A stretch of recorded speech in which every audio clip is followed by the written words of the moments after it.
Yo nací en esta ribera del Arauca vibrador. Soy hermano de la espuma, de la garza y de las rosas. Soy hermano de la espuma, de la garza y de las rosas y del sol. Me arrulló la vivaciana de la brisa en el palmar, y por eso tengo el alma como el alma primorosa. Y por eso tengo el alma como el alma primorosa del cristal. Y amo, lloro, canto, sueño con claveles de pasión para ornar las rubias crines al potro de mi amador. Para ornar las rubias crines al potro de mi amador. Y amo, lloro, canto, sueño con claveles de pasión para ornar las rubias crines al potro de mi amador. Para ornar las rubias crines al potro de mi amador. Yo nací en esta ribera del Arauca vibrador. Oh, soy hermano de la espuma, de la garza y de las rosas. Soy hermano de la espuma, de la garza y de las rosas y del sol, y del sol. Llevo tu luz y tu aroma en mi piel y el 4 en el corazón. Llevo en mi sangre la espuma del mar y tu horizonte en mis ojos. No envidio el viento ni al nido al turbial. Soy como el viento en la mies. Siento el Caribe como una mujer. Soy así, ¿qué voy a hacer? Soy desierto, nieve y tierra y volcán. Y al andar dejo una estela del rumor del llanto en una canción que me desvela. Y si algún día tengo que naufragar y el tifón rompe mis velas, quiero que entierren mi cuerpo cerca del mar, en Venezuela.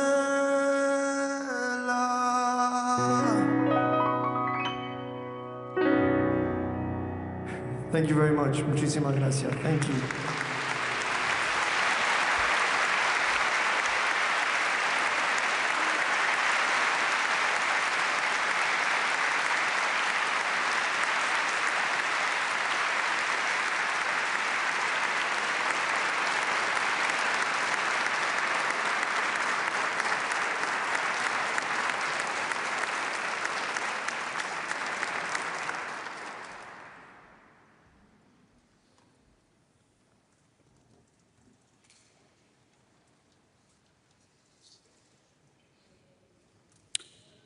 Your Majesties, Your Royal Highnesses, esteemed laureate, Excellencies, distinguished guests, ladies and gentlemen. Samantha Sofia Hernandez, a girl of 16, was brutally abducted last month by masked members of the Maduro regime's security forces. She was taken from the home of her grandparents. Where she is now, we do not know. Probably in one of the dictatorship's detention centers. She may be with her father, who disappeared without a trace in January. What had they done wrong? Her brother was a soldier, but refused to follow the regime's order to commit brutal acts against the population. For that offense, the entire family must be punished. Juan Requesens is ordered to turn slowly towards the camera. The video showing him standing with a dazed look, as if in a fog, wearing underwear stained with excrement. He had supposedly confessed to planning a coup, but of course, there was no proof. The day before his arrest, Juan had stood before the National Assembly. He gave a speech in which he repeated one key sentence, a promise to his country and to himself: I refuse to give up. Alfredo Diaz, an opposition leader and former mayor, was pulled from a bus last November and thrown into the depths of El Coide, Latin America's largest torture center. One more political prisoner in a long line of others. This week came the news of his death. Another life gone, another victim of the regime. These stories are not unique. This is Venezuela today. It is how the Venezuelan regime treats its own people: a sister, a student, a politician. Anyone who still believes in stating the truth out loud may disappear violently into a system built specifically to eradicate this belief. Samantha, Juan, and Alfredo were not extremists. They were ordinary Venezuelans dreaming of freedom, democracy, and rights. For this, their lives were stolen from them. Under this regime, children are not spared. More than 200 children were arrested after the elections in 2024. The United Nations documented their experience as follows: plastic bags pulled tight over their heads, electric shocks to the genitals, blows to the body so brutal it hurt to breathe, sexualized violence, cells so cold as to cause intense shivering, foul drinking water teeming with insects, screams that no one came to stop. One child lay in the dark, whispering his mother's name over and over, in the hope she would not believe he was dead. A 16-year-old boy eventually came home, so ravaged by electric shocks and beatings that he could not hug his mother without pain shooting through his body. For months, he jumped at every sound and barely slept. At night, he would wake with a jolt, convinced the soldiers were back to resume their attacks. As we sit here in Oslo City Hall, innocent people are locked away in dark cells in Venezuela. They cannot hear the speeches given today, only the screams of prisoners being tortured. This is how authoritarian powers try to crush those who stand up for democracy. The United Nations has declared these acts to be crimes against humanity. This is the regime of Nicolas Maduro. Venezuela has evolved into a brutal, authoritarian state facing a deep humanitarian and economic crisis. Meanwhile, a small elite at the top, shielded by political power, weapons, and legal impunity, and human trafficking. Daughters simply disappear. Children become objects of trade in the hands of criminals who see human desperation as a business opportunity. A quarter of the population has already fled the country, one of the world's largest refugee crisis. Those who remain live under a regime that systematically silences, harasses, and attacks the opposition. Venezuela is not alone in this darkness. The world is on the wrong track. The authoritarians are gaining. We must ask the inconvenient question: why is it so hard for us to preserve democracy, a form of government that was conceived to protect our freedom and our peace? When democracy loses, the result is more conflict, more violence, more war. In 2024, more elections were held than in any previous year, but ever fewer are free and fair. The power of the law is misused, independent media are silent, and critics are imprisoned. More and more countries, including those with long democratic traditions, are drifting towards authoritarianism and militarization. Authoritarian regimes learn from each other. They share technology and propaganda systems. Behind Maduro stands Cuba, Russia, Iran, China, and Hezbollah, providing weapons, surveillance, and economic lifelines. They make the regime more brutal and more robust.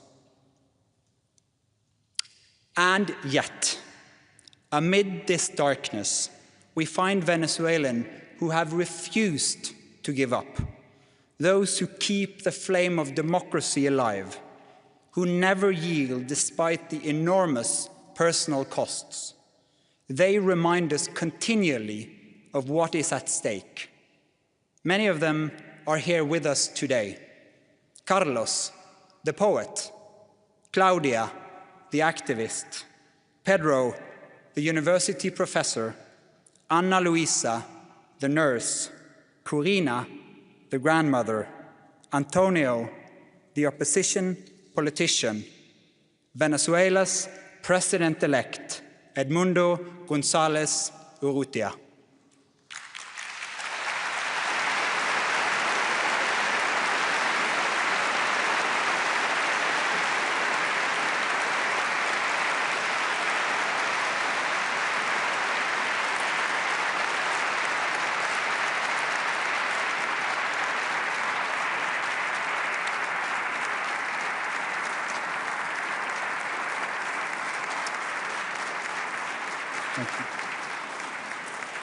The Nobel Peace Prize laureate, Maria Corina Machado, has done everything in her power to be able to attend the ceremony here today, a journey in a situation of extreme danger.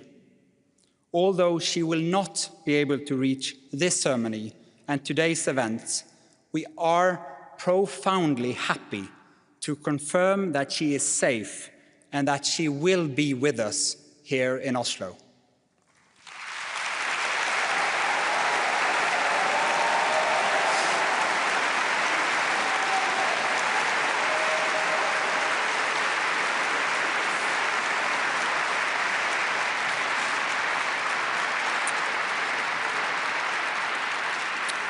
At the heart of the battle for democracy shines a simple truth. Democracy is more than a form of government.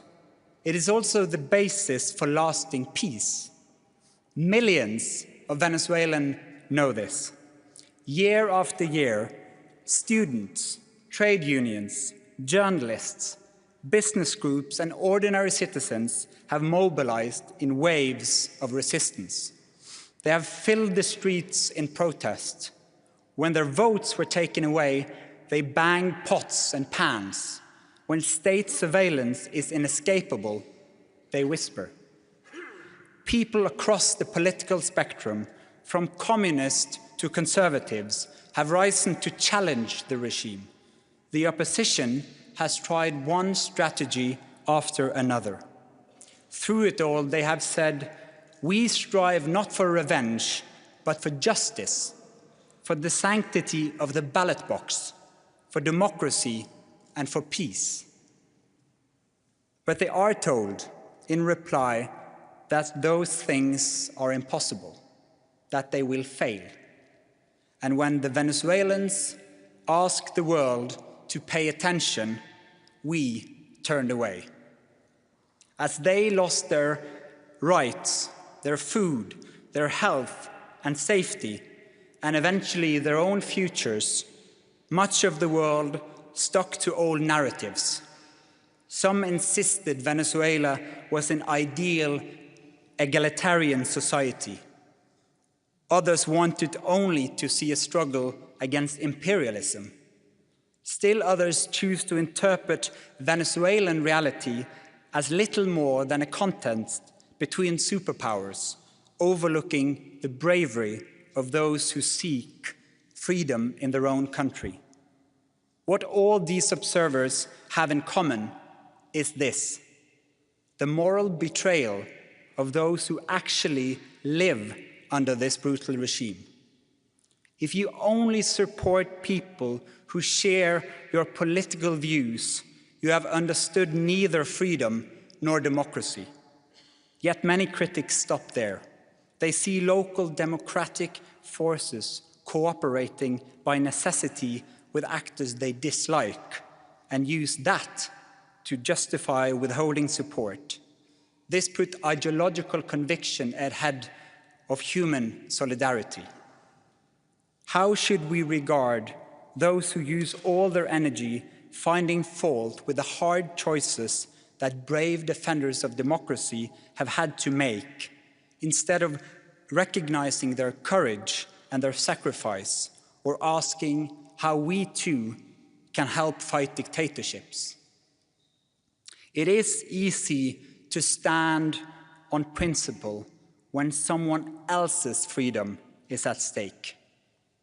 But no democracy movement operates in ideal circumstances. Activist leaders must confront and resolve dilemmas that we onlookers are free to ignore. People living under dictatorship often have to choose between the difficult and the impossible. Yet many from us, from a safe distance, expect Venezuela's democratic leadership to pursue their aims with a moral purity their opponents never display. This is unrealistic, this is unfair, and it shows ignorance of history. Many who have stood at this podium to receive the Nobel Peace Prize, including Lech Walesa and Nelson Mandela, knew well the dilemmas of dialogue. In authoritarian systems, dialogue can lead to improvement, but it can also be a trap. Dialogue is often used to buy time, create division, and control the agenda. Maria Corina Machado has participated in dialogue processes for years. She's never rejected the principle of talking to the other side, but she's dismissed empty processes. Peace without justice is not peace. Dialogue without truth is not reconciliation. Venezuela's future can take many forms, but the present is one thing only. It is horrific. That is why the democratic opposition in Venezuela must have our support, not our indifference or worse, condemnation.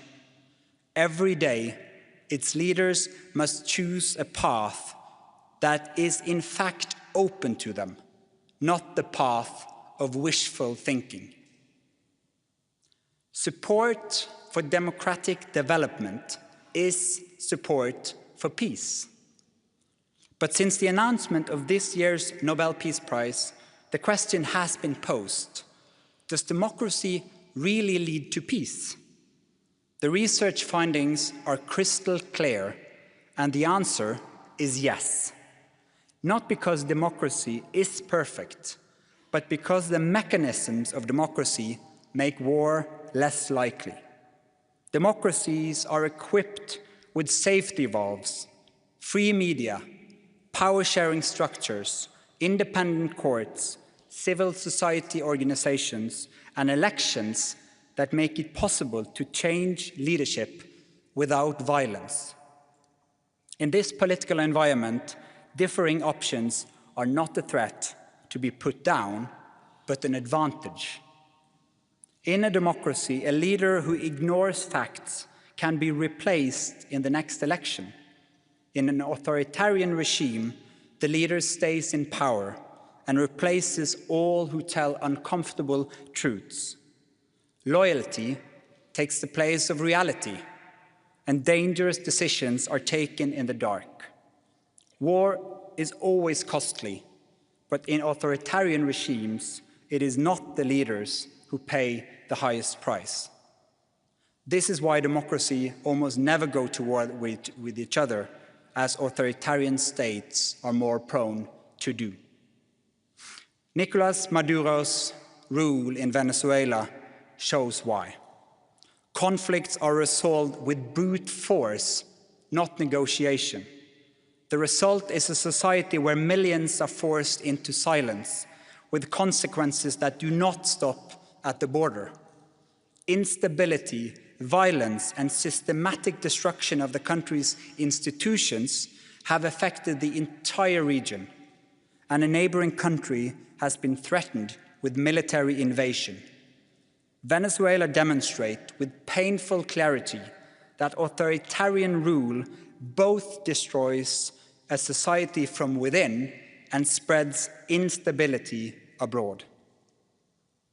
Democracy is obviously no guarantee of peace, but it is the most effective system we have to prevent violence and conflict.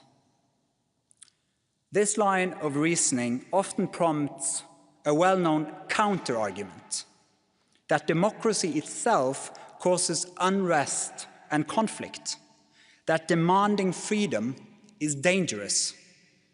This is an old claim. Authoritarian leaders have used it for generations to defend their positions of power.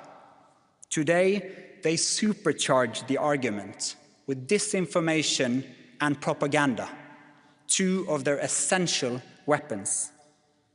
Ladies and gentlemen, as citizens of a democracy, we have a duty to be critical of information sources. Alarm bells should ring when the views we express are identical to those disseminated by one of the world's most manipulative disinformation systems. For in that case, we are not just spreading information, we are spreading the strategic propaganda of a dictator.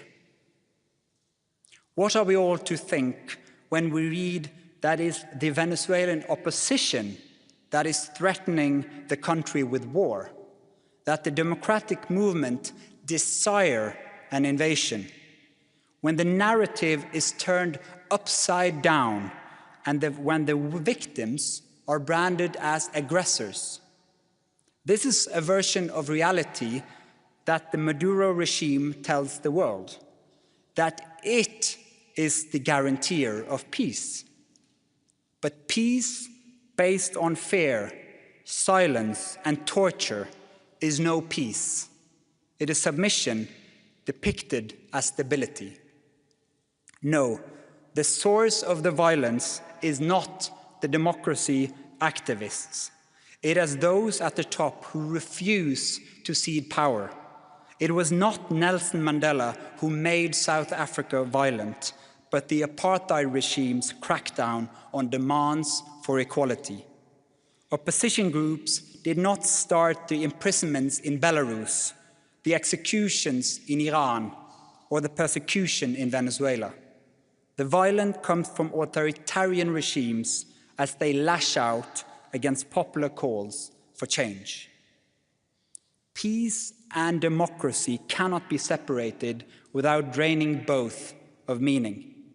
Lasting peace depends on the rule of law, political participation, and respect for human dignity. before we can discuss political disagreements, we must establish some form of democracy. Without it, there is no meaningful distinction between right and left, no way to legitimately disagree, no genuine politics. Democracy is not an expendable luxury. It is not an ornament to be put on a shelf. Democracy is hard work. It is action and negotiation. It is a living obligation. The instruments of democracy are the instruments of peace. We gather here today, therefore, to defend something far more important than either side of a political or ideological divide. We gather to defend democracy itself, the very foundation on which lasting peace rests. When people refuse to surrender democracy, they refuse to surrender peace. One who understands this is Maria Corina Machado.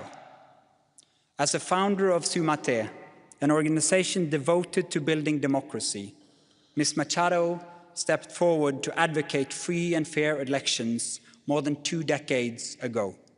As she herself put it, it was a choice of ballots over bullets.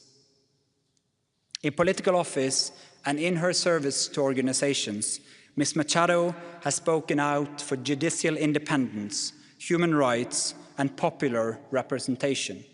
She has spent years working for the freedom of the Venezuelan people. The presidential election of 2024 was a key factor in the selection of this year's Peace Prize. Ms. Machado was the opposition presidential candidate and the country's unifying voice of hope. When the regime blocked her candidacy, the movement might have collapsed, but through her support behind Edmundo González Urrutia and the opposition stayed together. The opposition found common ground in the demand for free elections and representative government. This is the very foundation of democracy, our shared willingness to defend the principle of popular rule, even if we disagree on policy. At a time when democracy is under threat around the world, it is more important than ever to defend this common ground. Hundreds of thousands of volunteers mobilized across political divides. They were trained as election observers and used technology in new ways to document each step of the election. Up to 1 million people stood watch over polling stations around the country. They uploaded vote tallies, photographed records, and secured copies before the regime could destroy them. They defended this documentation with their lives, then made sure the world learned the result of the election. This was grassroots mobilization, unlike any that Venezuelan and probably the world had ever seen. Ordinary citizens from all walks of life carrying out systematic, high-tech documentary work in an atmosphere of threats, surveillance, and violence. The efforts of this democracy movement, both before and after the election, were innovative and brave, peaceful and democratic. The opposition received international support when its leaders publicized the vote counts that were collected from the country's election districts, showing that the opposition had won by a clear margin. But the regime denied it all. It falsified the election result and clung to power violently. For the past year, Ms. Machado has had to live in hiding. Despite serious threats, she has remained in the country, an inspiration to millions. She is receiving the Nobel Peace Prize for 2025 for her tireless work promoting democratic rights of the people of Venezuela and for her struggle to achieve a peaceful and just transition from dictatorship to democracy. For a long, long time, the opposition in Venezuela has relied on democracy's toolbox to wage its peaceful civilian campaign. Over the years, Ms. Machado and her allies have had to adapt and change tactics. They've applied almost every democratic tool, from election boycotts when the system was too rotten, to participation when small openings in the process made it possible. They've tried dialogue, organization, mobilization, and extensive election documentation. Ms. Machado has appealed for international attention, support, and pressure, not for an invasion of Venezuela. She has urged people to stand up for their rights using peaceful, democratic means. Peace research shows it clearly. Widespread, non-violent mobilization is among the most effective methods of achieving political change in a dictatorship. When a population mobilizes and the international community exerts strong pressure and the security forces refrain from using violence against its population, a tipping point may arrive. As the leader of the democratic movement in Venezuela, Maria Corina Machado is one of the most extraordinary examples of civilian courage in recent Latin American history. This year's Nobel Peace Prize fulfills all three criteria stated in Alfred Nobel's will. First, the Venezuelan opposition has united political movements, civil organizations, and ordinary citizens in a pursuit of one goal: the restoration of democracy, pulling together diverse groups that previously opposed one another is the modern equivalent of what Alfred Nobel called holding peace congresses. Second, Venezuela's democracy movement has opposed the regime's militarization of society. The regime has armed thousands of groups, authorized paramilitary bands to commit abuses, and invited foreign military forces into the country, thereby accelerating the militarization. By documenting abuses and demanding accountability, the opposition seeks to strengthen civilian democratic authority and roll back the influence of weapons. This deprives criminals and regime-friendly militias of their arms and autonomy, and satisfies Nobel's criterion of seeking peace through disarmament. Third, true fraternity or fellowship, the kind Alfred Nobel envisaged, requires democracy.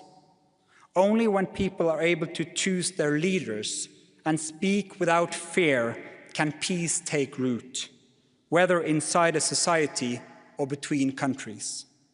Democracy is the highest form of fellowship and the surest way to lasting peace. Therefore, here today, in this hall, with all the gravity that attends the Nobel Peace Prize and this annual ceremony, we will say what authoritarian's leader fear most. Your power is not permanent. Your violence will not prevail over people who rise and resist. Mr. Maduro, accept the election result and step down. Lay the foundation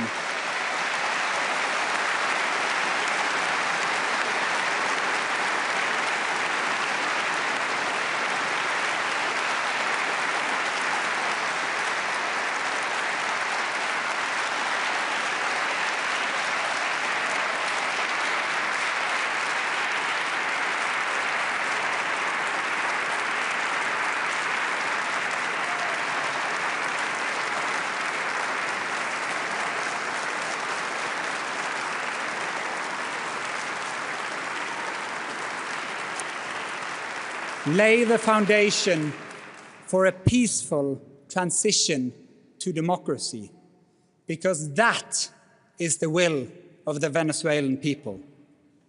Maria Corina Machado and the Venezuelan opposition have lit a flame that no torture, no lie, and no fear can extinguish. When the history of our time is written, it won't be the names of the authoritarian rulers that stand out, but the names of those who dared resist, those who stood tall in the face of danger, those who kept going, gave up. Karl von Ossietzky, Andrei Sakharov, Nelson Mandela. In its long history, the Norwegian Nobel Committee has honored brave women and men who have stood up against repression, who have carried the hope of freedom in prison cells, in the streets, and in public squares, and shown by these actions that resistance can change the world. Today, we honor Maria Corina Machado. We pay tribute as well to all who wait in the dark, all who have been arrested and tortured or disappeared, all who continue to hope, all those in Caracas and other cities of Venezuela who are forced to whisper the language of freedom. May they hear us now. May they realize that the world is not turning away, that freedom is drawing closer, and that Venezuela will become peaceful and democratic. Let the new age dawn. Thank you.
topp över hei,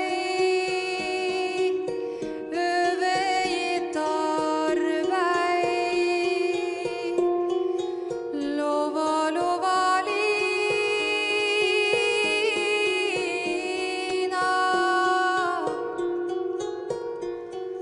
la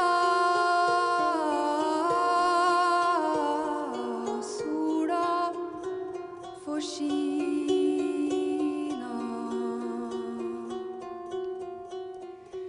Nu rinner solen opp av Østerlide, forgyller klippens topp og bjergets side. Vær glad, min sjel, og la din stemme klinge. Stig opp fra jordens bord, og deg med tak og tro til himmelens vinge. Utallig så som sann og uten måte, som havets dype vann er Herrens nåde. Som han mitt hoved daglig overyter, være mål i min skål, en nåde uten mål, til meg nedflyter. Lova, lova lina, må sola få skina. Lova, lova lina, må sola få skina. Over topp, over hei, övergitt arvei. Lova, lova lina, la sola få skina.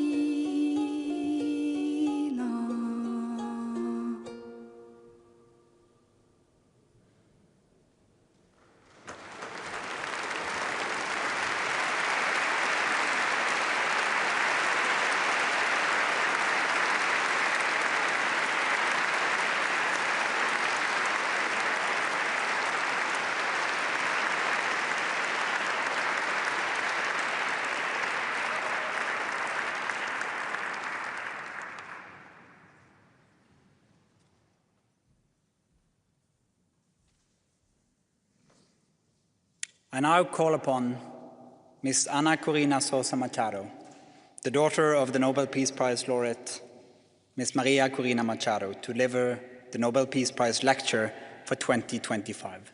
Ms. Sosa, will you please take the floor?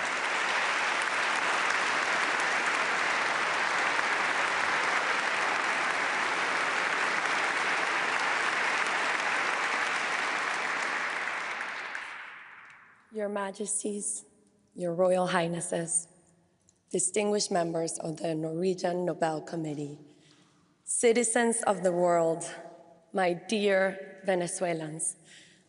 First, I want to express our infinite gratitude from my family, from an entire country, to the Norwegian Nobel Committee. Thanks to you, the struggle of an entire people for truth, for freedom, for democracy and peace is today recognized around the world. I am here on behalf of my mother, Maria Corina Machado, who has united millions of Venezuelans in an extraordinary effort that you, our hosts, have honored with the Nobel Peace Prize. But although she has not been able to be here and take part in this ceremony, I must say that my mother never breaks a promise. And that is why, with all the joy in my heart, I can tell you that in just a few hours, we will be able to embrace her here in Oslo after 16 months living in heaven.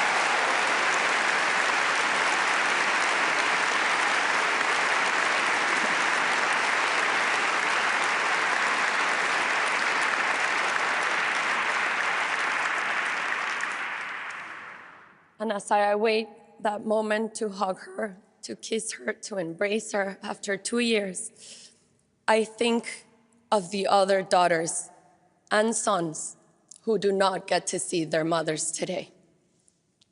This is what drives her, what drives all of us. She wants to live in a free Venezuela, and she will never give up on that purpose. That is why we all know, and I know, that she will be back in Venezuela very soon. In the meantime, at this moment, I face the difficult task of giving voice to her words. The speech she prepared for this occasion. This is her speech. I have come here to tell you a story. The story of a people and their long march toward freedom. This march brings me here today as one voice amongst millions of Venezuelans who rose once again to reclaim the destiny that was always theirs. Venezuela was born of audacity, shaped by peoples and cultures intertwined. From Spain, we inherited a language, a culture, and a faith that merged with ancestral indigenous and African roots. In 1811, we wrote the first constitution in the Spanish-speaking world, one of the earliest republican constitutions on earth, affirming the radical idea that every human being carries a sovereign dignity. This constitution enshrined citizenship, individual rights, religious liberty, and separation of powers. Our ancestors carried liberty on their backs. They crossed an entire continent from the banks of the Orinoco to the heights of the Potosí to help give rise to societies of free and equal citizens, out of the conviction that freedom is never whole unless it is shared. From the beginning, we believed something simple and immense, that all human beings are born to be free. That conviction became our national soul. In the 20th century, the earth opened. In 1922, the Reventón in La Rosa erupted for 9 days, a fountain of oil and possibility. In peace, we turned that sudden wealth into an engine for knowledge and imagination. Through the ingenuity of our scientists, we eradicated disease. We built universities of global prestige, museums and concert halls, sent thousands of Venezuelans abroad through scholarships, trusting that free minds would return as transformation. Our cities glowed with the kinetic art of Cruz Diez and Soto. We forged steel, aluminum, and hydropower, proof that Venezuela could build anything it dared to envision. But Venezuela also became a refuge. We opened our arms to migrants and exiles from every corner of the world. Spaniards fleeing civil war, Italians and Portuguese escaping poverty and dictatorship, Jews after the Holocaust, Chileans, Argentinians, and Uruguayans escaping military regimes, Cubans escaping communism, and families from Colombia, Lebanon, and Syria seeking peace. We gave them homes, schools, and safety, and they became Venezuelans.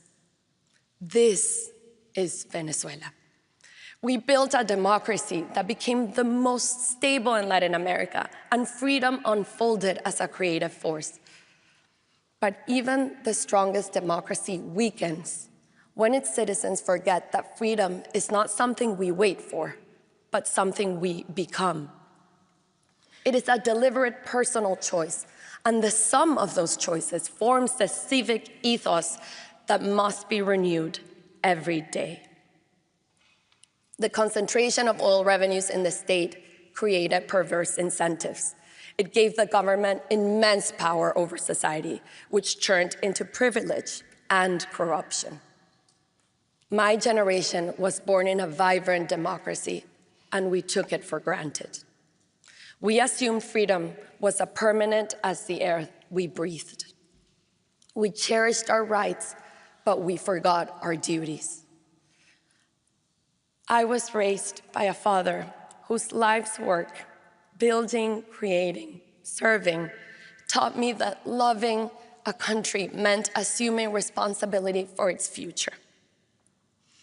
By the time we recognized how fragile our institutions had become, a man who had once led a military coup to overthrow democracy was elected president. Many thought charisma could substitute the rule of law.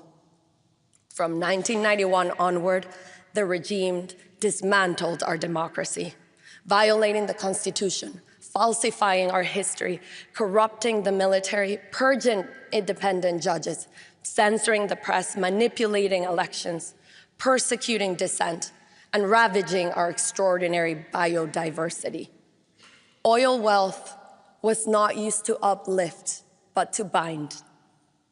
Washing machines and refrigerators were handed out on national television to families living on dirt floors, not as progress, but as spectacle. Apartments meant for social housing were handed to a select few with a condition for unquestionable obedience. And then came the ruin. Obscene corruption, historic looting. During the regime's rule, Venezuela received more oil revenue than in the previous century combined, and it was all stolen. Oil money became a tool to purchase loyalty abroad, while at home, criminal and international terrorist groups fused themselves to the state. The economy collapsed by more than 80%. Poverty surpassed 86%. Today, 9 million Venezuelans have been forced to flee. These are not statistics, they're open wounds. Meanwhile, something deeper and more corrosive took place. It was a deliberate method to divide society by ideology, by race, by origin, by ways of life, pushing Venezuelans to distrust one another, to silence one another, to see enemies in one another. They smothered us, they took us prisoners, they killed us, and they forced us into exile. It had been almost 3 decades of fighting against a brutal dictatorship, and we had tried everything. Dialogues betrayed, protests of millions crushed, elections perverted. Hope collapsed entirely, and belief in any kind of future became impossible. The idea of change seemed either naive or crazy. It seemed impossible. Yet from the very depths of that despair, a step that seemed modest, almost procedural, changed the course of our history. We decided against all odds to run a primary election. And unlike any act of rebellion, we chose to trust people, to rediscover one another. We traveled by road and by dirt path in a country with gasoline shortages, daily blackouts, and collapsing communications. Forbidding from advertising without money or media willing to speak our names, we crossed it only with our conviction. Word of mouth was our network of hope. And it spread faster than any campaign because our desire for freedom was very much alive within us, and it had never died. The forced migration that was meant to fracture us instead united us around one sacred purpose: to reunite our families in our land. Grandparents confided in me their greatest fear: dying before meeting their grandchildren abroad. Little girls with voices too small for such sorrow begged me to bring back their mothers and siblings scattered across the continent. Our pain fused into one heartbeat: bring our children home now. In May 2023, during a rally in the town of Nirgua, a teacher named Carmen came up to me. She told me she had just run into her jefa de calle. A jefa de calle is a regime agent assigned to Carmen's block who decides, house by house, who receives a monthly food bag and who is punished with hunger. Shocked to see this woman there in that rally, Carmen asked her, "Why are you here?"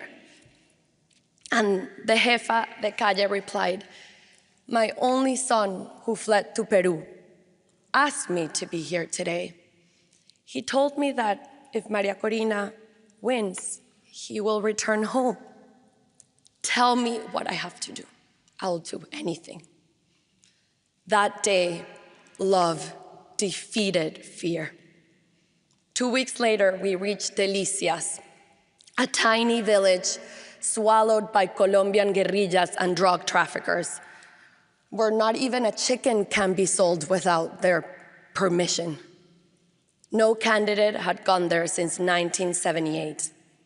And as the team climbed the mountain, I saw Venezuelan flags waving from every humble home. I naively asked, as if it was a national holiday that merited all the flags, and someone whispered, "No, here the flags are hidden. Bringing it out is dangerous." Today, people raise them to thank you for daring to come. You will leave, but we will remain identified. That day, entire families stood up to the armed groups that ruled their lives. And when we sang the national anthem together, sovereignty returned in a single, fragile, defiant chorus. That day, courage defeated oppression. Our gatherings became intimate encounters of thousands. We embraced, we cried, we prayed. We understood our struggle was much more than electoral. It was an ethical struggle for truth, an existential struggle for life, and a spiritual struggle for good. With less than a year before the presidential election, we had to unite every democratic force and restore trust in the votes. The primaries became that moment, a self-organized civic effort that built a nationwide citizen network unlike anything Venezuela had ever seen. And on October 22nd of 2023, against all odds, Venezuela awoke. The diaspora, which was a third of our nation, reclaimed its right to vote.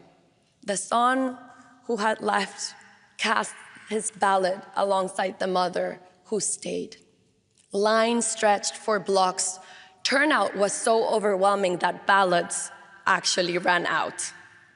We trusted the people, and they trusted us back. What began as a mechanism to legitimize leadership became the rebirth of a nation's confidence in itself. That day, I received a mandate, a responsibility that transcended any individual ambition.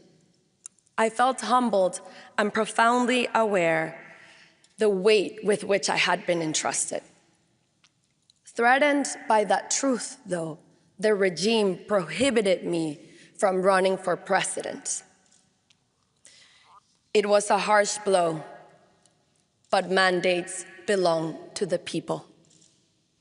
We set out to find another candidate who could take my place. Edmundo González Urrutia stepped forward, a calm, brave former diplomat. The regime believed he posed no threat, but they underestimated the resolve of millions of citizens, a plural, vibrant society that in all its diversity found unity in a common purpose. Communities, political parties, unions, students, and civil society stood together and worked as one so that the voice of a nation could be heard. We were 3 months from election day, and almost no one knew his name. But votes were not enough. We had to defend them.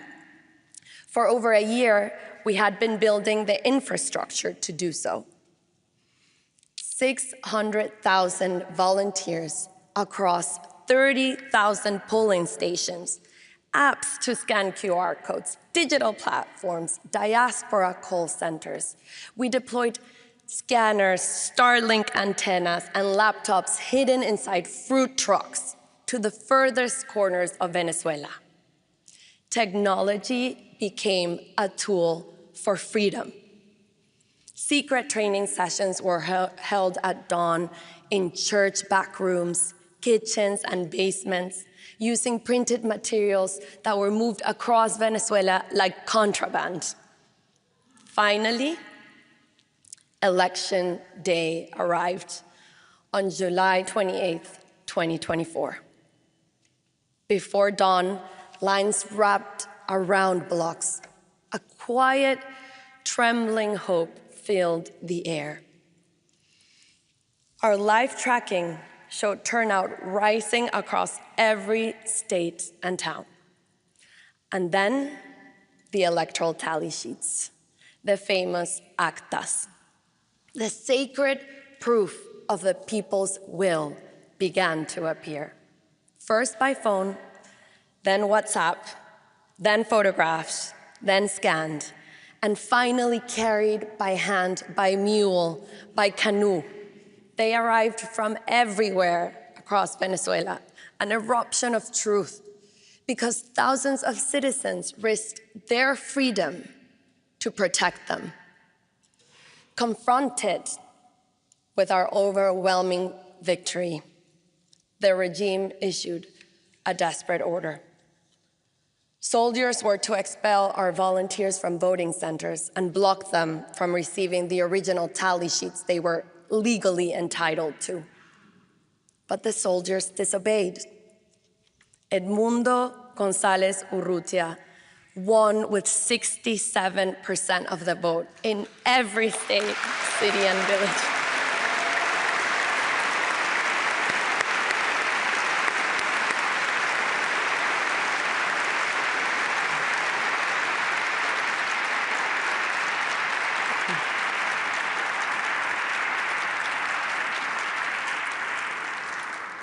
In every state, city, and village, every single tally sheet told the same story. Within hours, they were digitized and published on a website for the world to see. But the dictatorship responded with terror. 2,500 people kidnapped, disappeared, tortured, homes marked, entire families taken as hostages. Priests, teachers, nurses, students, anyone who dared share a tally sheet was hunted down. These are crimes against humanity, documented by the United Nations. State terrorism deployed to bury the will of the people. Some of the more than 220 children detained after the elections were electrocuted, beaten, and suffocated until they repeated the lie the regime needed, falsely incriminating themselves of being paid by me to protest. Women and girls in prison are right now being forced into sexual slavery, made to endure abuse in exchange for a family visit, a meal, or the chance to take a bath. And yet, the Venezuelan people did not surrender. During the past 16 months in clandestinity, we have built new networks of civic pressure and disciplined disobedience, preparing for Venezuela's orderly transition to democracy. That is how we reach this day, a day carrying the echo of millions who stand at the threshold of freedom. This prize carries profound meaning.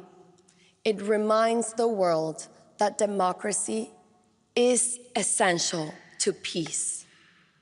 And more than anything, what we Venezuelans can offer the world is the lesson forged through this long and difficult journey, that to have democracy, we must be willing to fight for freedom. And freedom is a choice that must be renewed every day, measured by our willingness and our courage to defend it. For this reason, the cause of Venezuela transcends our borders. A people who choose freedom to contribute not only to themselves, but to humanity. We attain freedom only when we refuse to turn our backs on ourselves, when we confront the truth directly, no matter how painful, when love for what truly matters in life gives us the strength to persevere and to prevail. Only through that inner alignment, that vital integrity, do we rise to meet our destiny.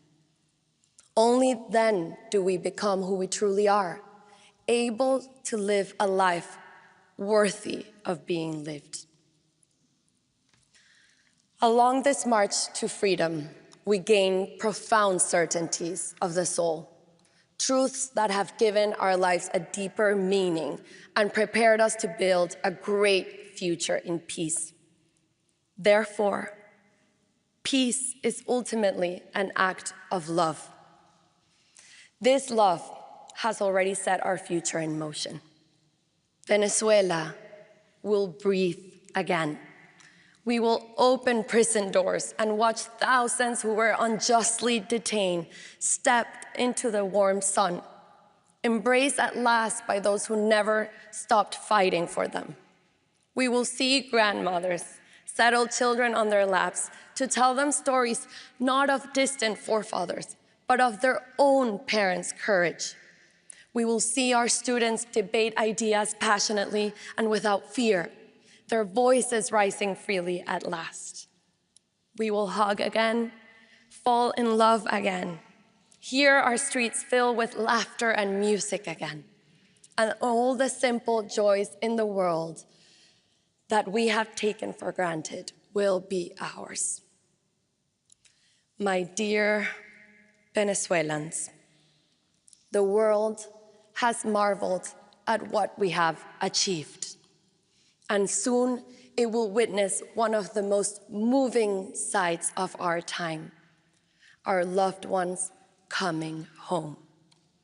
And I will stand again on the Simón Bolívar Bridge where I once cried the thousands who were leaving and welcome them back into the luminous life that awaits us. Because in the end, our journey towards freedom has always lived inside us. We are returning to ourselves. We are returning home. Allow me to honor the heroes of this journey.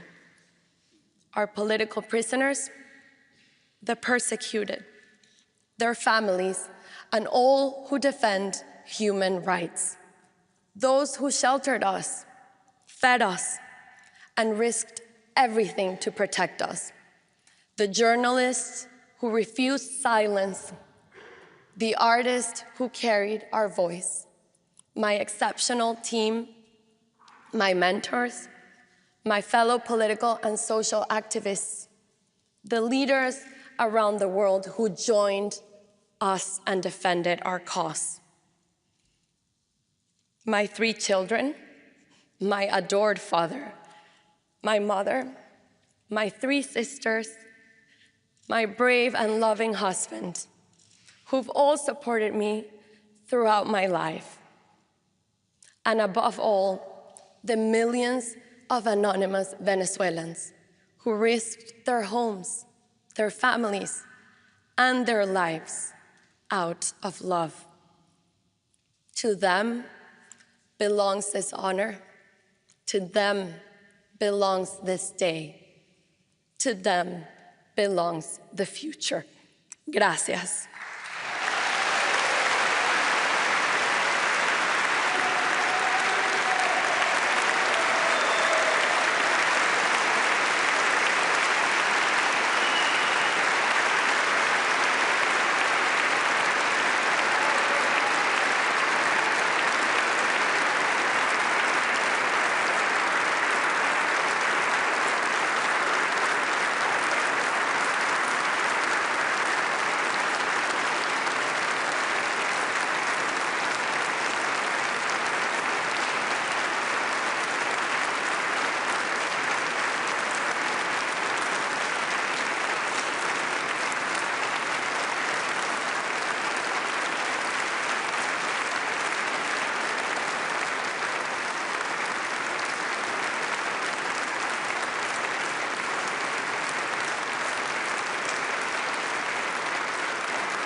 Your Majesties, Your Royal Highnesses, esteemed Nobel Prize laureates, Excellencies, ladies and gentlemen.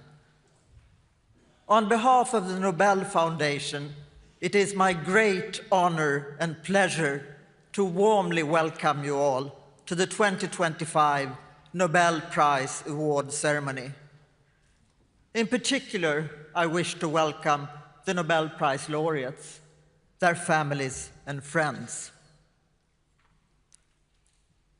As we gather here in Stockholm for the festivities to celebrate this year's laureates, it is against a dark backdrop in the world at large. With its rapid, unpredictable, paradoxical, and tangled developments, it may seem hard to inspire trust and confidence in the future. In this world, Alfred Nobel's visionary legacy is a forceful reminder of the transformative powers of science, literature, and peace. Science is a lingua franca for humankind in exploring and expanding the frontiers of human knowledge. It is international in nature, and it creates a scientific community across borders, values that extend beyond the limits of science itself. This is particularly important to emphasize in times of division, polarization, and conflict on a global level. The prizes honor Nobel's principle that, I quote, "No consideration be given to nationality, but that the prize be awarded to the worthiest person," unquote. This year, the Physics Prize is awarded for experimentally establishing macroscopic quantum mechanical tunneling in superconducting systems, leading towards technology for quantum computers. The Chemistry Prize for the development of stable, extremely porous materials, materials that can be tailor-made to capture carbon dioxide, store hydrogen, or deliver pharmaceuticals in the body. And the prize in Physiology or Medicine for the discovery of a crucial complementary mechanism that prevents the immune system from attacking healthy organs, thus raising hopes for treatments of autoimmune diseases and new cancer therapies. They demonstrate how fundamental research, awarded for the greatest benefit of humankind, can also lead to groundbreaking applications. The prize in Economic Sciences, in memory of Alfred Nobel, for analyzing and modeling conditions for sustained growth, lays bare the importance of scientific understanding of technological breakthroughs, and how inventions lead to old companies losing out to new ones, that is, the role of creative destruction. And the Nobel Peace Prize, awarded today in Oslo in the absence of the laureate, is dedicated to the struggle for democracy, which is now threatened in so many ways across the globe. Clearly, this struggle is not without risk. Last, but definitely not least, the prize in literature this year is awarded to an authorship where melancholy and apocalypse seem to dominate the picture, but where the force of art and creation, unfathomable as it is, may still transcend the dark and violent powers. As the world is at its darkest here in the Northern Hemisphere, the Nobel lights illuminate not only the city, but also the world. Through knowledge, integrity, and excellence, through creativity and inspiration, the laureates offer hope. They remind us that it is possible, through different paths, to address and come to terms with the many global concerns and challenges we face today. But their work also reminds us of our responsibility and the possibilities that lie within our reach. We must not just be passive spectators, but active contributors in defending the freedom of science and literature and the strive for peace, to transform the world into a better place for humankind.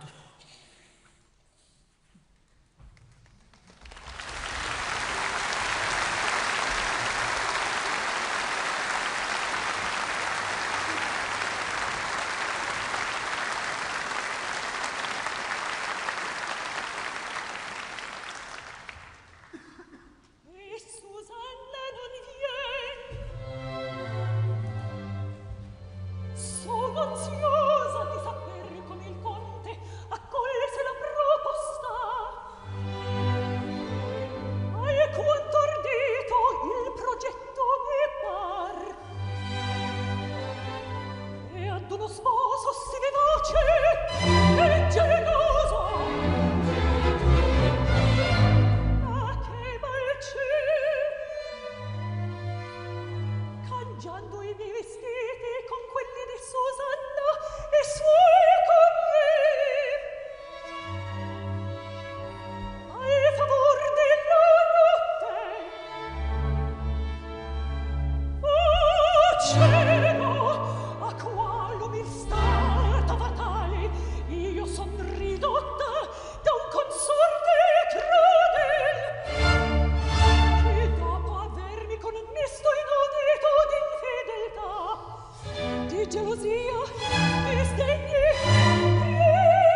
Majesties, Your Royal Highnesses, esteemed Nobel Prize laureates, ladies and gentlemen. The fundamental and yet counterintuitive laws of quantum physics have inspired human imagination since they were discovered. 100 years ago, in the summer of 1925, Werner Heisenberg discovered matrix mechanics while escaping pollen and hay fever on the tiny rocky island of Helgoland in the North Sea. In December that same year, Erwin Schrödinger took a train through 19 tunnels to reach the small, beautiful mountain village of Arosa in Switzerland, where he first wrote down his wave equation, which governs the motion of quantum mechanical particles during a Christmas skiing vacation. Based on Schrödinger's description, it was immediately clear that if an electron could go skiing, it would somehow simultaneously explore the path both to the left and the right of any tree down the hill. When you and I ski, not choosing a specific route around the tree would lead to a painful disaster. Furthermore, quantum particles can explore the other side of seemingly impenetrable barriers as if they dig their own tunnels on the fly, while Schrödinger's train certainly needed real tunnels. Our human bodies, as well as trains, exclusively consist of quantum particles. So how come we have no personal experience of such quantum tunneling? The main reason is that these striking quantum features are extremely sensitive to interaction with the environment. Large composite objects upon which we build our intuition interact far too strongly, both with us and with the rest of their environment, to behave in a quantum manner. Thus, to observe fragile quantum effects in larger systems, they need to be very carefully isolated, even more than what Heisenberg and Schrödinger themselves needed for their initial theoretical discoveries. This year's Nobel Prize laureates in physics, John Clark, Michel Devoret, and John Martinez, managed to give billions of...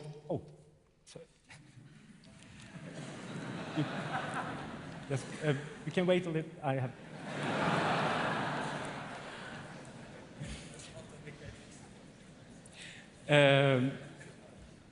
managed to give billions of electrons moving in an electric circuit on a silicon chip enough secluded privacy to collectively exhibit both quantum tunneling and energy quantization. This involved cooling them down to only 1/100th of a degree above absolute zero, cooler than in outer space. This freezes out most of the disturbing environment and forces the electrons to form so-called Cooper pairs, thereby losing their identity, all behaving in exactly the same way and becoming superconducting. In order to control these Cooper pairs with microwaves, but still shield them from the abundance of thermal microwaves at room temperature, they invented a new type of filter, damping the signal 20 orders of magnitude before reaching the system. If you would listen to a rocket launch through a similar sound filter, it would sound far less than a ticking watch. The amazing and curiosity-driven discovery that superconducting electrical circuits on a silicon chip, like this one here, clearly visible to the naked eye and containing billions of electrons, can still exhibit the delicate quantum effect of tunneling, as well as absorbing microwaves in small packages, or quanta, just like natural atoms, established superconducting circuits as a platform for exploring quantum physics with engineerable artificial atoms, as well as for developing future quantum technology. Professor John Clark, Professor Michel Devoret, Professor John Martinez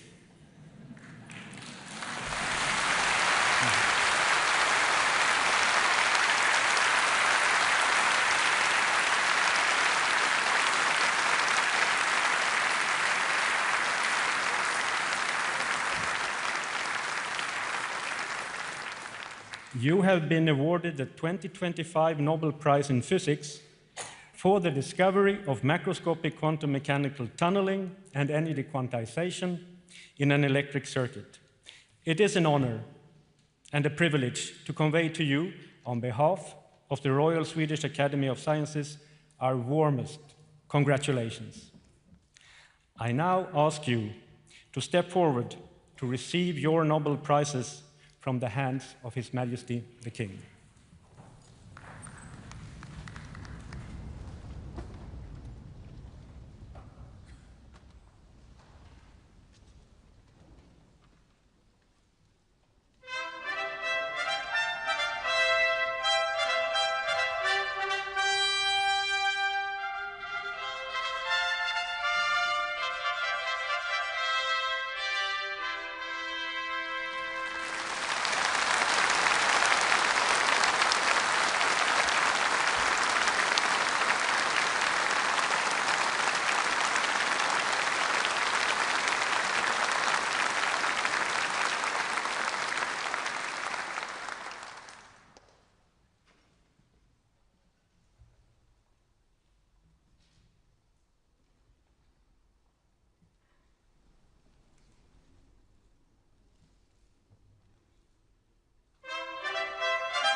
Your Majesties, Your Royal Highnesses, esteemed Nobel laureates, honorable colleagues, Excellencies, ladies and gentlemen.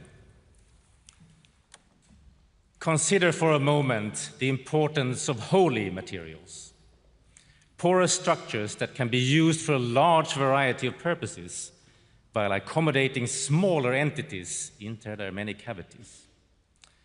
How would one make the wholes? In other words, how would one make nothing from something? Well, one may think of a subtractive manufacturing method where material is removed to create the cavities. However effective this method might be, this may not be very practical at the molecular scale, perhaps especially when the holes are of nanometer size. A better method could be to use an additive manufacturing process. In this case, the holes would be indirectly formed by adding the materials surrounding them. Even better would be if the added building blocks could arrange themselves in a kind of programmed assembly process. Doing this by means of chemistry at the molecular scale is very challenging.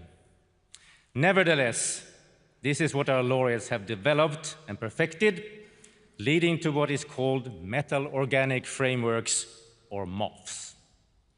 For this, they adopted coordination chemistry, where metal-based nodes are linked together with organic or carbon-based molecules thereby creating a whole lot of nothing. Ordered nothingness, the holes inside. Richard Robson, for example, produced a diamond-like material with spacious cavities based on the assembly between copper ions and tetratopic or four-armed organic molecules. He also conceptualized the process and demonstrated the utility of such materials. Susumu Kitagawa demonstrated gas adsorption as an important application. He made a tailored MOFs that could take up or release gases such as methane or nitrogen. Kitagawa also championed development of flexible or soft frameworks. This led to controllable, shape-shifting materials where the whole structure can be varied upon demand. Omar Yagi demonstrated that stronger interactions between the building blocks led to greatly improved properties. For example, he developed an iconic MOF structure, MOF5, which exhibited not only very high stability, but also a very large surface area. The MOF contained thousands of square meters per gram, which also showed that the MOFs are competitive for industrial applications. Yagi further conceptualized the field by demonstrating how programmed assembly of MOFs can be made systematically. By varying the building blocks, large families of wholly structures could be made with the same basic geometry or topology. The accomplishments of our laureates have had an enormous impact on our society. Their remarkable chemistry has enhanced our capabilities and considerably widened and deepened our knowledge and understanding. As a consequence, the field has expanded rapidly, and many thousands of MOFs have now been developed. These frameworks have been tailored for a large variety of different applications, ranging from gas storage and carbon capture to atmospheric water generation and drug delivery. Susumu Kitagawa, Richard Robson, and Omar Yagi. You have made groundbreaking discoveries in chemistry that have led to the development of metal-organic frameworks. This is a truly great achievement for the benefit of humankind. On behalf of the Royal Swedish Academy of Sciences, I wish to convey to you our warmest congratulations. May I now ask you to step forward and receive your Nobel Prizes from the hands of His Majesty the King.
Your Majesties, Your Royal Highnesses, esteemed Nobel Prize laureates, ladies and gentlemen.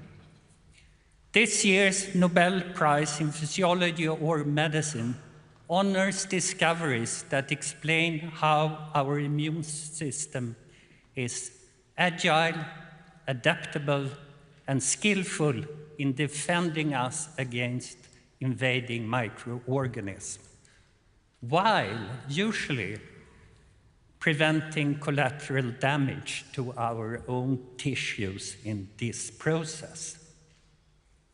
Every day, we are in intimate contact with countless viruses, bacteria, fungi, and the occasional parasites. And during today's celebrations, we will undoubtedly expose ourselves to a few more airborne microorganisms. And as we shake a great many more hands, the corresponding risk of contact transmission will increase. Many organisms are masters of disguise. They wear molecular clothing that resembles our own, making it a delicate balancing act for the immune system to recognize and eliminate invaders without turning its weapon to the body itself. When this balance fails, autoimmune disease develops.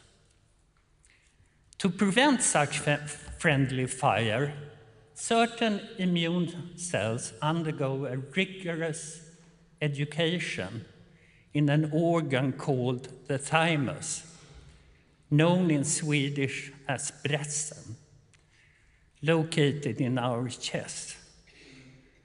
It is also, as it happens, it's also a culinary delicacy. So if we're lucky, there is a small chance that it may even appear on the menu this evening. Professor Shimon Sakaguchi became intrigued by a curious observation.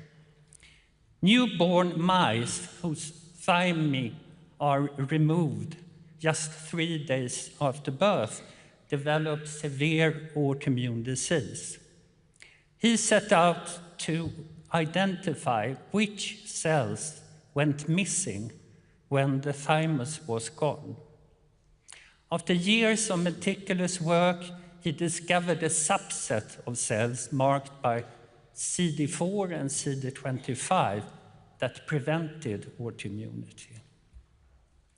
Around the same time, Dr. Mary Brankov and Dr. Fred Ramstell were investigating a peculiar mouse known as the scurfy mouse, so named for its flaky skin and widespread inflammation.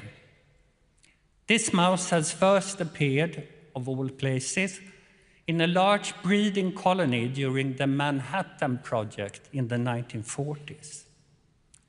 Only males were affected by autoimmunity, hinting that the gene lay on the X chromosome. Narrowing down the culprit to a small region on the X chromosome with 20 genes, Drs. Brankov and Ramstell embarked on the painstaking journey of sequencing one gene after the other. The final gene at the bottom of the list turned out to be the key, FOXP3. A few years later, Professor Sakaguchi and others could show that his previously identified cells, now known as regulatory T cells, depend on FOXP3 for their identity and function. These regulatory T cells keep our immune system in balance, preventing autoimmunity while ensuring that immune responses against infection remain strong, but not excessive. Unfortunately, tumors have also learned this lesson too well, often surrounding themselves with regulatory T cells to evade the body's immune attacks. The discoveries made by this year's Nobel Prize laureates reveal one of nature's most elegant balancing mechanisms. How the immune system restrains itself to protect the very body it serves without attacking it. Their work opens new avenues to treat autoimmune diseases, enhance cancer immunotherapy, and promote transplant tolerance. Doctors Brankov, Ramsdell, and Sakaguchi, you have uncovered a fundamental principle of natural peripheral self-tolerance, a mechanism that keeps our immune system powerful yet disciplined.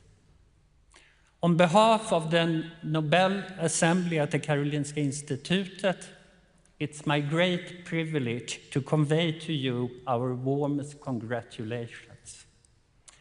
I now invite you to step forward to receive the Nobel Prize from the hands of His Majesty the King.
Eders Majestäter, ärade Nobelpristagare, mina damer och herrar.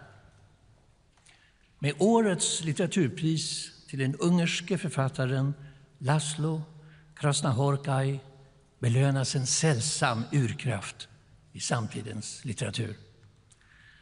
Redan med sitt debutverk Satan Tango från 1985 väckte han sensation. Med stark suggestion skildras en grupp uppgivna själar på ett övergivet kollektivjordbruk alldeles före kommunismens fall. Allt är märkt av misär och stiltje. Tills två luggslitna gestalter oväntat uppenbarar sig som hoppets eller den yttersta domens budbärare. Omöjligt att veta vilket. Deras lögnaktiga förespeglingar förvrider huvudet på alla. Det apokalyptiska temat skruvas upp ytterligare i Krasznahorkais andra stora roman Motståndets melankoli, som utspelas i en liten stad i en dalgång i Karpaterna. Olycksbådande tecken visar sig överallt, mest påtagligt när en spöklik cirkus rullar in med en uppstoppad jätteval som huvudattraktion. Spektaklet sätter extrema krafter i rörelse med våld och vandalism som följd. Den brutala kampen mellan ordning och oordning gestaltas mästerligt i mardrömslika scener där ingen går fri från terrorns verkningar. I sitt följande författarskap vidareutvecklar Krasznahorkai sin existentiellt lodande epik rotad i en centraleuropeisk tradition av absurd svärta och burlesk humor från Franz Kafka till Thomas Bernhard. I samtidsromanen Herst 07769, Florian Hersts roman om Bach, låter han den unge, urstarke hjälten framträda som en helig dåre i Dostojevskijs mening. Oändligt medkännande, men med desto svagare förståndsgåvor. Med brio konfronterar han paniken i en tysk småstad i Thüringen när våldet bryter ut. Mot fonden av det lokala arvet efter Johann Sebastian Bach ställs terror och skönhet oförsonat mot varandra. I en enda mening på 400 sidor lyckas romanen både omfatta den komplexa verkligheten och överbjuda den i ett språk som blivit en form av musik. Krasznahorkais signatur som författare är en flödande syntax som rymmer både tyngd och lätthet, melankoli och upprymdhet, fantasteri och poetisk intensitet. Hans inre sökande ledde honom tidigt till Kina och Japan, vilket vidgade den centraleuropeiska kontexten och gav hans verk en ny, eftersinnande ton. Det sker i den magnifika prosasamlingen Seobo där nere, vigd åt konstens plats i en värld av blindhet och förgänglighet. Här har den europeiska desillusionen stämt möte med österländsk mystik, som när huvudpersonen i det inledande stycket på sin morgonvandring genom Kyoto får syn på en majestätisk snövit häger som absolut orörlig står i en flodfåra mitt i den myllrande storstaden. Ett nav av stillhet uppenbaras mitt i kaos. Lika oväntat men mindre kontemplativt kommer insikten hos en simultantolk på besök i Shanghai i en av berättelserna i Världens gång från 2013. Redlöst berusad lyckas mannen efter en lång dag förirra sig i det spektakulära trafikinfernot 9 drakar. Det liknar en modern variant av myten av Tesev som stängs inne i den labyrint där monstret är fånge. Men Krasznahorkai återger inte bara en historia. Han förvandlar förirrandet till språk så att läsaren i lycklig svindel blir indragen i den galna centrifugen. Vi får aldrig veta hur mannen lyckas ta sig tillbaka till sitt hotellrum. Däremot att han plötsligt inser hur allt i tillvaron hänger samman när han hör dånet av ett strömmande vattenfall på sin tv-skärm. Vad är det han egentligen erfar? Hoppet tycks alltså inte vara definitivt förlorat i denna mörka värld. Vi vet bara inte hur och när det tränger in. Det finns kanske en dold heraklitisk ordning i oordningen, mitt i de krig som sliter sönder vår stackars värld. Det är Laszlo Krasznahorkais storhet som författare att ha lyckats förena en fullkomligt illusionsfri blick som genomskådar bräckligheten hos de ordningar människan inrättat med en obändig tro på litteraturens möjligheter. Dear Laszlo Krasznahorkai, on behalf of the Swedish Academy, it is my privilege to convey to you our warmest congratulations on being awarded the Nobel Prize in Literature 2025. May I now please ask you to step forward and receive your prize from His Majesty the King.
Your Majesties, your Royal Highnesses, esteemed laureates and dear colleagues, ladies and gentlemen, 1.5%, this year's prize in economic sciences, is about the power of 1.5%.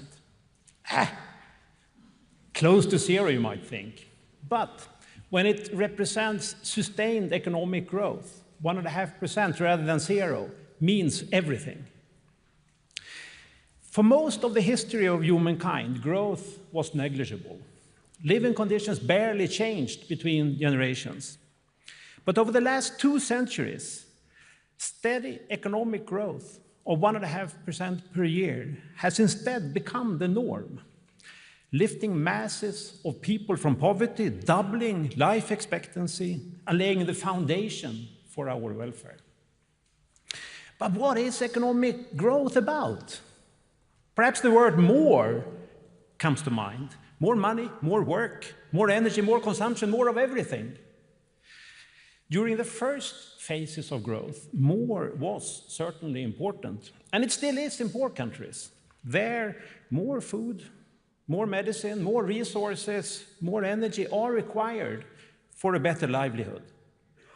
But over time, the content of economic growth has evolved. In modern societies, it is no longer all that much about more. It's about new and better. This year's laureates shows that growth over the last 2 centuries comes from a steady stream of technological improvements. New medicines, safer cars, better food, better ways of heating our homes and lighting them, and new ways to communicate over great distances are just a few dimensions of what we call growth. New and better products and methods replace the old in a process we call creative destruction. Over 1 or 2 centuries, almost everything changes. Joel Mokyr demonstrated that for this process to work, practical knowledge must be intertwined with scientific understanding. Before growth started, these 2 types of knowledge were disconnected. In Mokyr's own words, it was a world of engineering without mechanics, iron making without metallurgy, farming without soil science, mining without geology, water power without hydraulics, and medical practice without microbiology and immunology. This disconnect made it very hard to improve upon technological discoveries, be it in steel making, medical treatments such as vaccines, or the value of doctors washing their hands before surgery. The Enlightenment and the scientific revolution changed that. Scientific understanding about why things work became linked to practical knowledge about how things work. This produced a self-propelling spiral that gave us a continuous flow of new, useful knowledge. A spiral that is still today producing new and better. Creative destruction is turbulent. Firms and jobs are continuously destroyed and replaced. By inventing a mathematical model of the whole economy, Philippe Aghion and Peter Howard showed that despite this turbulence, creative destruction results in steady growth, decade after decade. Their model and its further development have become a laboratory, producing a wealth of important lessons for society. These include that markets left alone often provide too weak incentives for innovations, but also that incentives, in fact, sometimes can be too strong. And safety nets that help workers transition to new and better jobs are required. Their work also shows that since new ideas build upon old ones, the direction of innovation is often persistent. It can get trapped in unwanted paths, such as the reliance on fossil fuels. The models show how society then can steer innovation in a sustainable direction. Joel Mokyr, Philippe Aghion, and Peter Howard, you have uncovered the preconditions for and the mechanisms underlying innovation-driven growth. Your work provides society with a better chance to make sure that economic growth can continue and be directed to deliver new and better to mankind. It's an honor and a privilege to convey to you, on behalf of the Royal Swedish Academy of Sciences, our warmest congratulations. I now ask you to receive your prizes from His Majesty the King.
Fernando.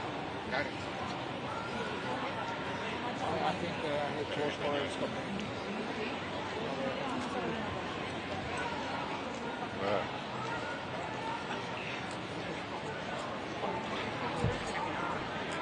They're going to complete, so we can wait till we start.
Doesn't fit there. They usually have this minus the pump, you know? That's probably that they just have the light pump as a need to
make it like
Hallo?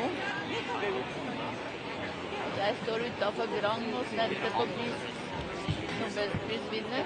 Ja. Ja. Det her er det tjukt av folk og politiske politi er vel 100 politiske. Nå kommer hun snart. Jeg kan ringe deg når jeg kommer hjem. Hei, hei.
Wait.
know that's what they do, but the confidence is arriving to open their Java.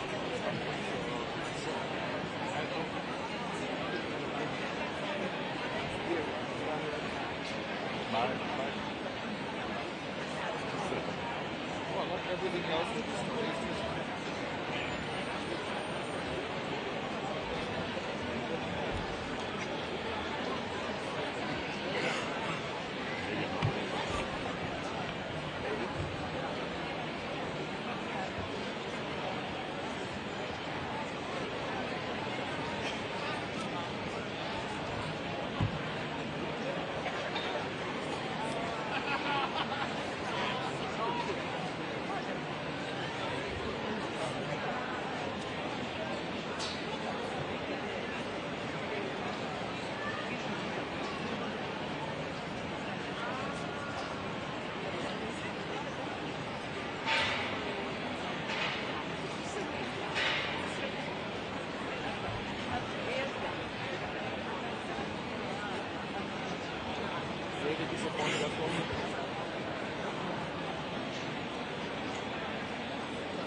yeah, exactly. Yeah.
lo får organisera.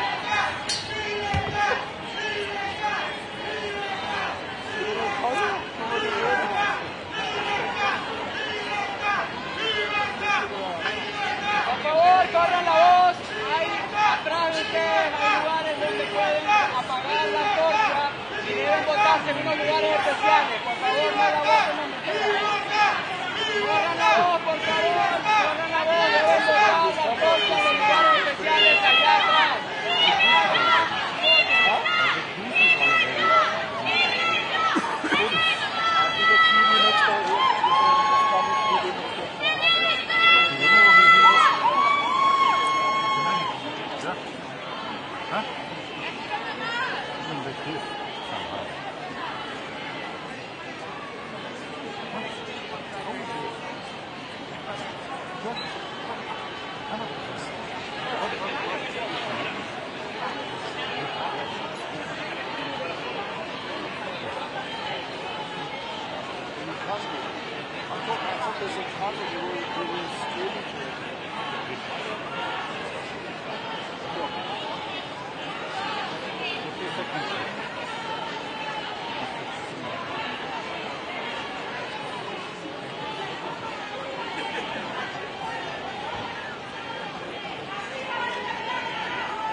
Go to those like this on the balcony of my job. Next to her brother, Tenerife, H-E-N-R-I-T-E, Tenerife,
Your Majesties, Your Royal Highnesses, Excellencies, dear laureates, ladies and gentlemen, on behalf of Professors Shimon Sakaguchi and Fred Ramsdell, I would like to thank the Nobel Assembly at Karolinska Institute and the Nobel Foundation. On October 6th, while I was desperately trying to sleep through the 1 a.m. scam calls from Sweden, and Fred, high in the backcountry of Wyoming, was blissfully unaware of the worldwide excitement that was brewing, Shimon had the good sense to live in a time zone with more working hours that overlapped those in Sweden. And he took that call in a timely fashion. We are deeply honored by this recognition of our discovery of the key driver of peripheral immune tolerance, which is required to maintain immune homeostasis. My own career has taken various twists and turns since the small biotech company where Fred and I worked together closed its doors in early 2004. In the intervening years, I have witnessed how, together with Shimon's foundational work in the field, our discovery of the FOXP3 gene and its essential role in driving the development of regulatory T cells set in motion astonishing advances in our understanding of how the immune system both protects against foreign invaders and does not recognize and attack our own organs and tissues. The past 20 years has seen remarkably innovative approaches to harnessing the power of the rare but mighty regulatory T cell. Today, numerous clinical trials based on Treg cell activity are in various stages of progress to treat many of our most common and burdensome conditions, and the future for effective treatments and potentially cures is now bright and hopeful. Our story is typical on the one hand as one whose success depended on and expanded upon basic research advances over many decades. When Peter Medawar accepted the Nobel Prize in 1960 for first describing immune tolerance, he said, "If we today see further than our predecessors, it is only because we stand on their shoulders." Our story is also somewhat atypical in that the contributions from Fred and me came out of a small biotech operation. Although we were unable to pursue Treg cell biology ourselves within that same environment, we were able to publish our results, which were taken up by the scientific community in a way that I find both gratifying and humbling. Of course, Shimon's work that is being recognized was both preceded and followed by many other invaluable studies in the field. I want to highlight the powerful synergies between research efforts in academic labs and in the private sector. Each realm has its own unique strengths, and the most significant advances in clinical applications come out of capitalizing and expanding upon those synergies. Shimon, Fred, and I gratefully acknowledge the many research team members, collaborators, mentors, and funders who have supported us throughout our careers. We also couldn't do what we do without the supportive family and other colleagues. As a woman in science, I especially want to acknowledge those role models who gave me the courage and incentive to persevere. My hope is that I, in turn, can be that role model for my own daughters who are just now launching out into the world, as well as for other young women who are excited about science. Thank you.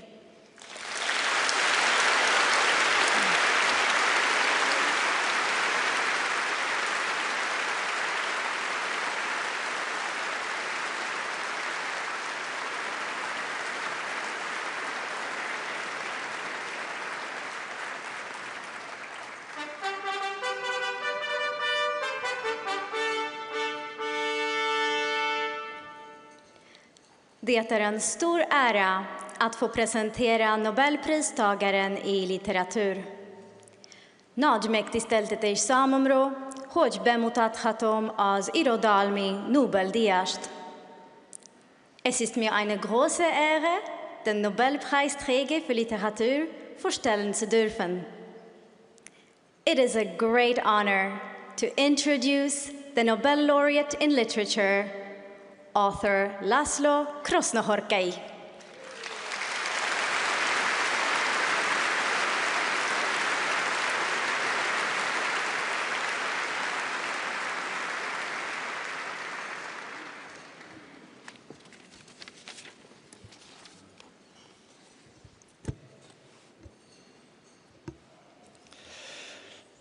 Your Majesties, Your Royal Highnesses, Excellencies, the laureates, Swedish Academy and the Nobel Foundation, ladies and gentlemen,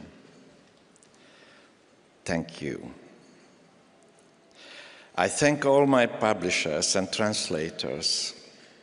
I thank the building of the Swedish Academy and the dear light falling into that room as the final decision was being made in the awarding of this year's Nobel Prize in Literature.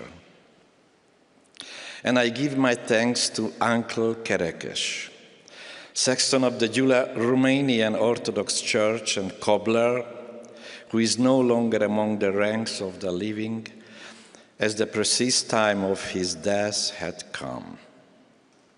I give my thanks to my friend Joško Palnik, who told me on the second stair of the water slide pool in 1960 how babies are made, and under the grievous weight of this revelation, I wanted to die. I give my thanks to Franz Kafka, whose novel, Der Schloss, I read when I was 12 years old, so that I would be accepted in the circle of my brother, 6 years older than me, and so my fate was sealed. I give my thanks to the first 31 girls with whom I fell fatally in love, but especially to Marta Klinkovic. To Ernest Szabó and Imre Simonyi, unknown poets of Gyula, my birthplace, whom I have always admired and who bore my admiration in a manner worthy of a man. To Péter Hajnóci, the most staggering among Hungarian short story writers, who succumbed in his struggle with his phantasms and thus is no longer among the ranks of the living. I give my thanks to the artists of classical Greece, to the Italian Renaissance, to Attila József, the Hungarian poet, who showed the magical power of words, to Fyodor Mikhailovich Dostoevsky, and to my older brother, who often put me on his shoulders and so carried me home from kindergarten, because of which I became infinitely grateful to him, as he showed me that there could be another way of looking at the world, not just that which is given.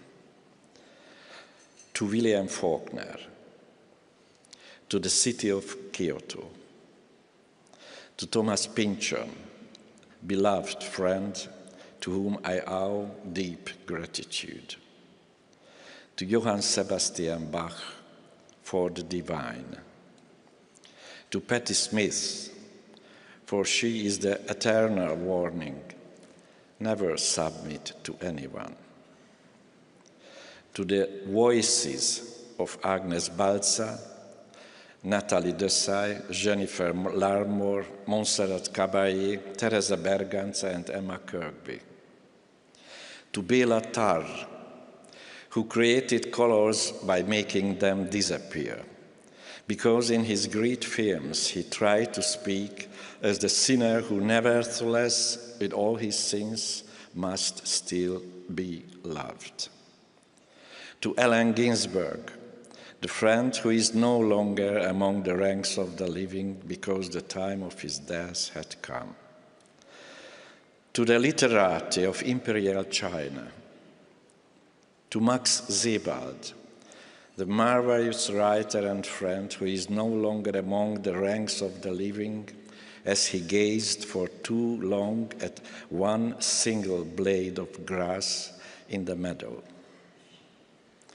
To the last wolf in Estremadura, to nature that was given, to Prince Siddhartha, to the Hungarian language, to God.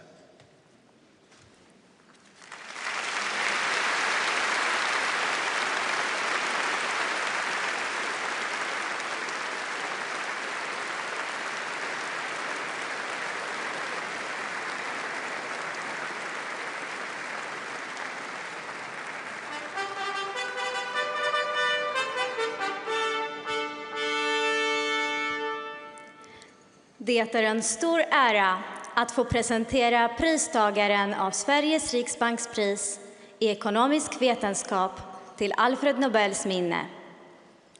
כבוד גדול הוא להציג את חתן פרס Sveriges riksbank במדעי הכלכלה על שם Alfred Nobel. Het is een grote eer om de winnaar van de prijs van Sveriges riksbank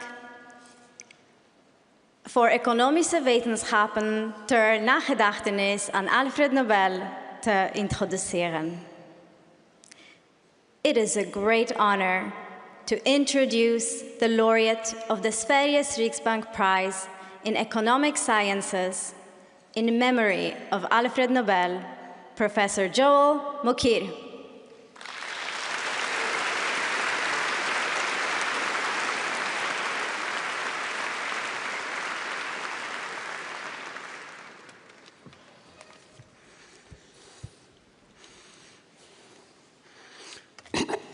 Your Majesties, Your Royal Highnesses, Excellences, esteemed laureates, ladies and gentlemen.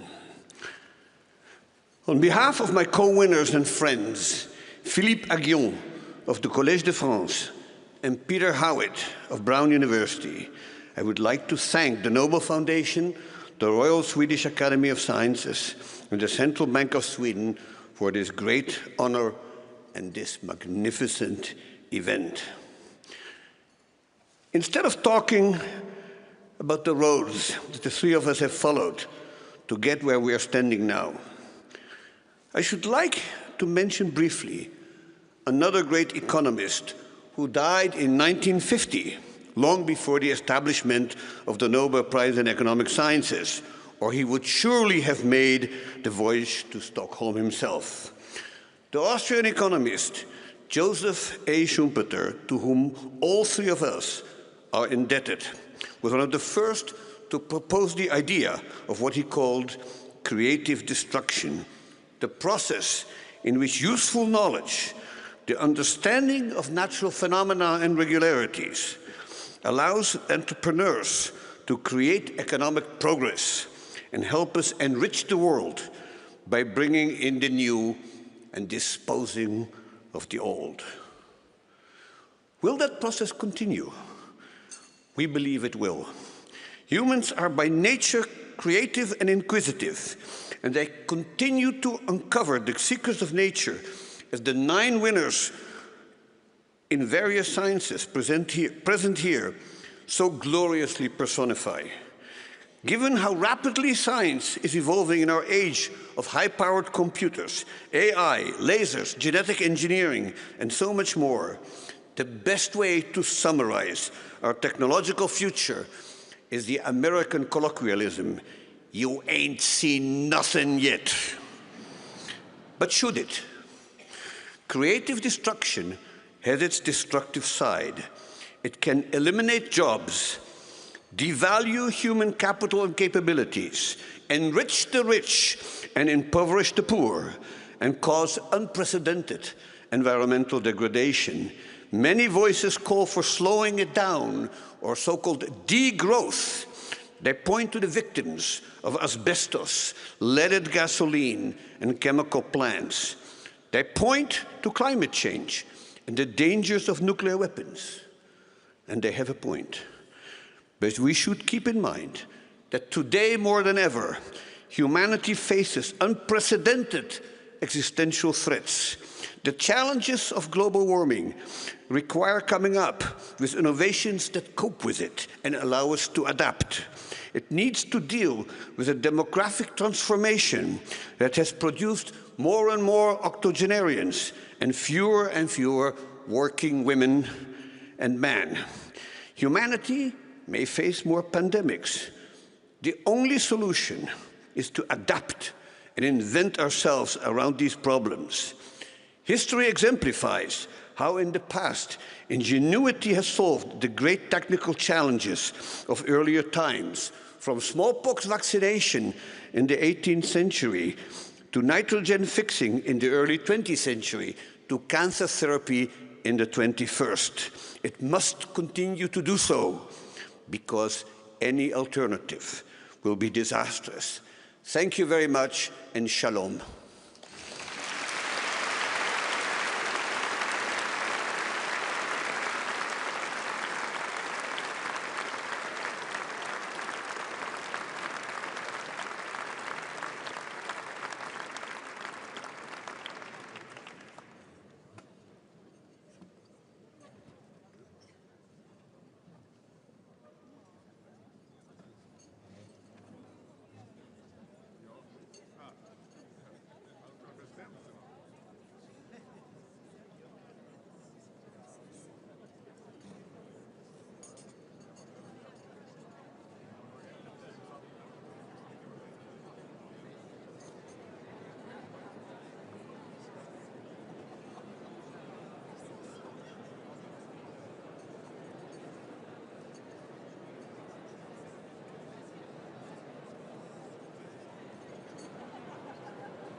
Ja, enligt alla hälsorekommendationer så ska man ju bryta stillasittande och det är precis vad som händer nu.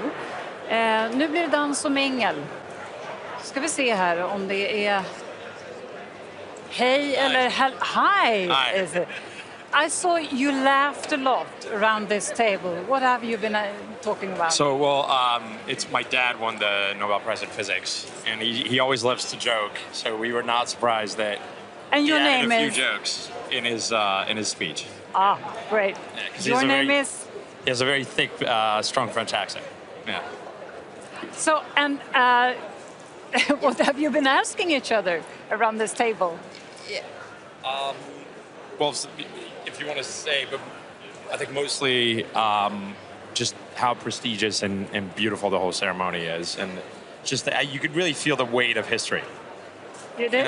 Yeah. Hundreds of years of tradition. Yeah. What was the most surprising thing tonight? Most surprising thing, the amount of people involved. Yeah. The amount of people involved. Just the whole operation just is much bigger than I imagined. Yeah. Celebrate with your family. Thank you. Enjoy this evening and hit the dance floor. Thank you so much. And hi, what did you ask around the table tonight? What do I do? Yeah, what do you do? I'm a physicist. Great. I am a student from John Clark's lab, Professor Clark. Have you been talking a lot about physics or other topics? All of above. We have to talk about physics no matter what. Yeah, but we also enjoy the life. We talk about the wine and food, and how wonderful this party is. It's really once in lifetime. It's really honor to be able to be here. You know, to celebrating not just John Clark, it's also Michel Debré and also John Martinez. They both came from Clark. So enjoy the rest of the evening and celebrate science. I will. Thank you. The dance floor is upstairs. Yeah. I know. I'm going up there. Good. Thank you. Jag står här med Danny Suhal som vann forsknings-EM för unga som första svensk. Grattis! Tack så jättemycket. Jag tänker ju utsätta dig nu för att näst efter den här prisutdelningen så är det ju Ig Nobelprisutdelningen som jag gillar allra mest.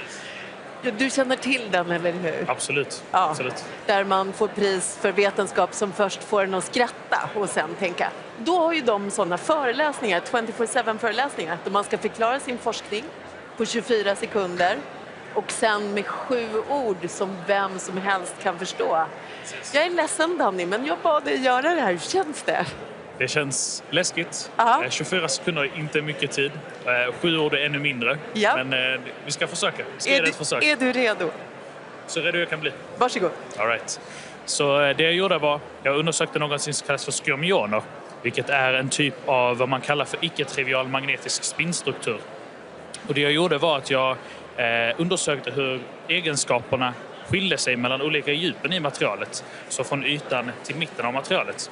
Och detta gjorde jag genom en teknik som kallas för muon spin spectroscopy eller relaxation, MUSR för short, där man använder myoner, en typ av exotisk partikel, och utnyttjar dess egenskaper för att utföra den här typen av forskning. 24 sekunder, det kändes som 24 sekunder. Jag hoppas det var 24 sekunder. Okej, Danny, nu med 7 ord som vem som helst kan förstå. Får jag använda fusklapp? Oh ja. All right. Så jag skrev på min lilla namnlapp här. Djupet påverkar magnetiska virvlars dynamik och egenskaper. Det var kul. Danny, jag är så stolt över dig. Tack så hemskt mycket. Tack så ha en jättetrevlig kväll. Detsamma. Ha det bäst. Hej då.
Ja, den här marmortrappan som man ska ta sig upp, den är 42 trappsteg lång.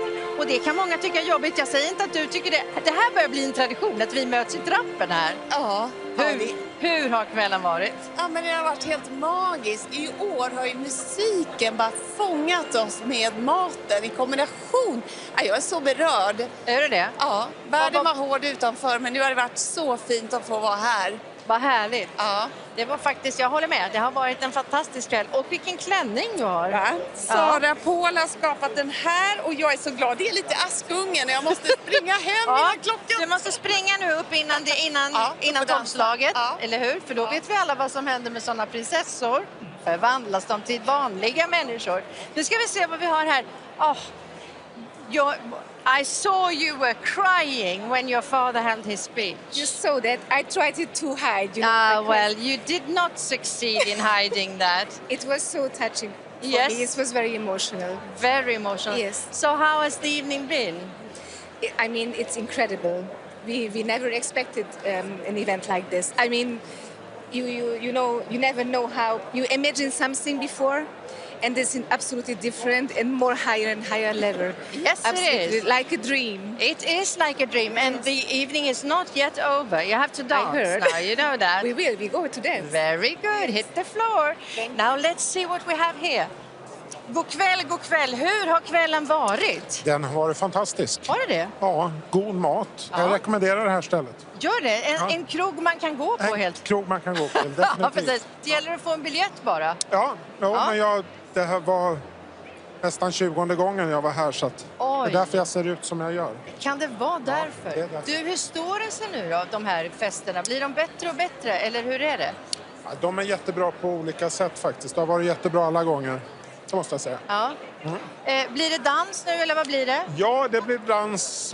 Jag väntar på att min hustru ska komma. Ja, titta, hon är lite efter mig där. Så Hon är lite efter? Efter hon har varit tvättat händerna. Då kanske du hinner ta en dans med någon annan först? Ja, vi får se. Man det är vet någon som säger ja. Ja, exakt. Det gäller att hitta någon som tackar ja.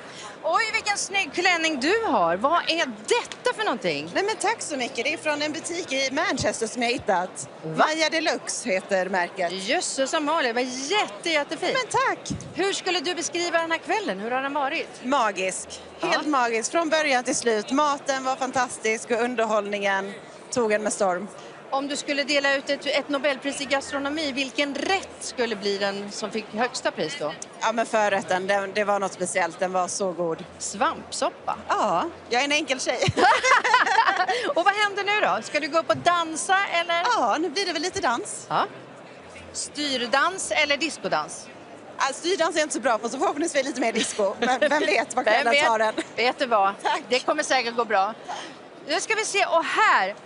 Hello, is it English or is it Swedish? Svenska går bra. Svenska, just. Jag tänkte här är någon väldigt internationell. Du har också en klänning som är... Var kommer den ifrån? Från Sydkorea. Den är från Sydkorea, väldigt. Hur har kvällen varit? Ja, det har varit jättetrevligt och god mat och trevliga bordsgrannar. Och så det har varit vad har ni bra. pratat om? Vi har pratat om akademin. Jaså, och vad kom ni fram till då? Vad pratade ni om? Ja, det händer mycket på många olika plan och sätt. Ja, jag vet. Vet du vad? Det känns som att var vid ditt bord man skulle ha suttit, som en liten fluga på väggen åtminstone. Ja. Har du så roligt nu ikväll? Ja.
Ja, här har vi medicinpristagaren Mary Brunkov med sina 2 döttrar Devon and Lauren.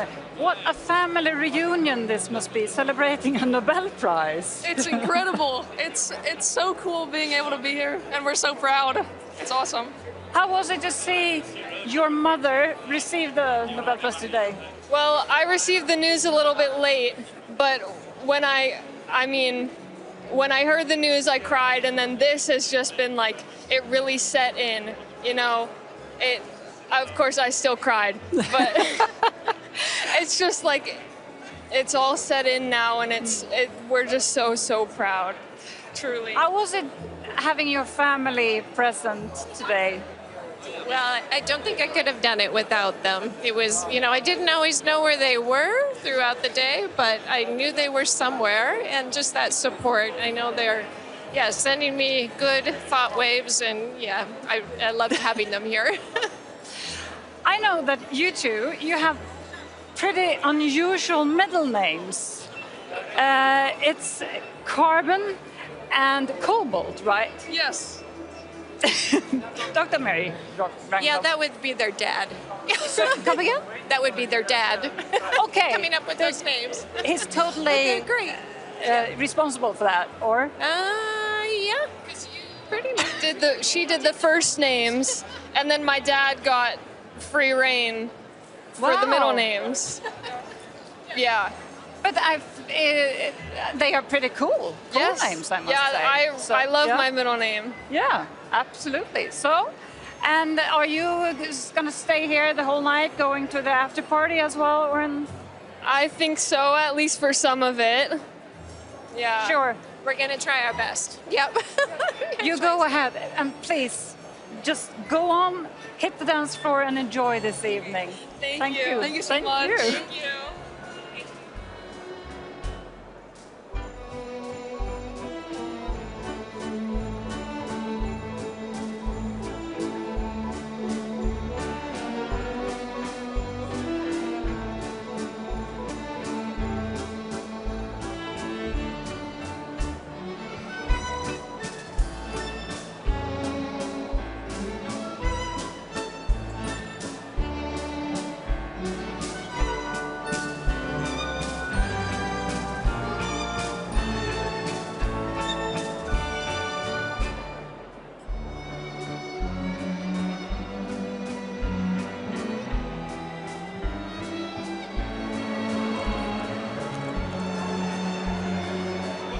Ja, ni ser ju här, stämningen är väldigt hög och det håller på att dansas här inne i Gyllene salen. Men vi har dragit in oss i det här lite lugnare rummet i 3 Kronor.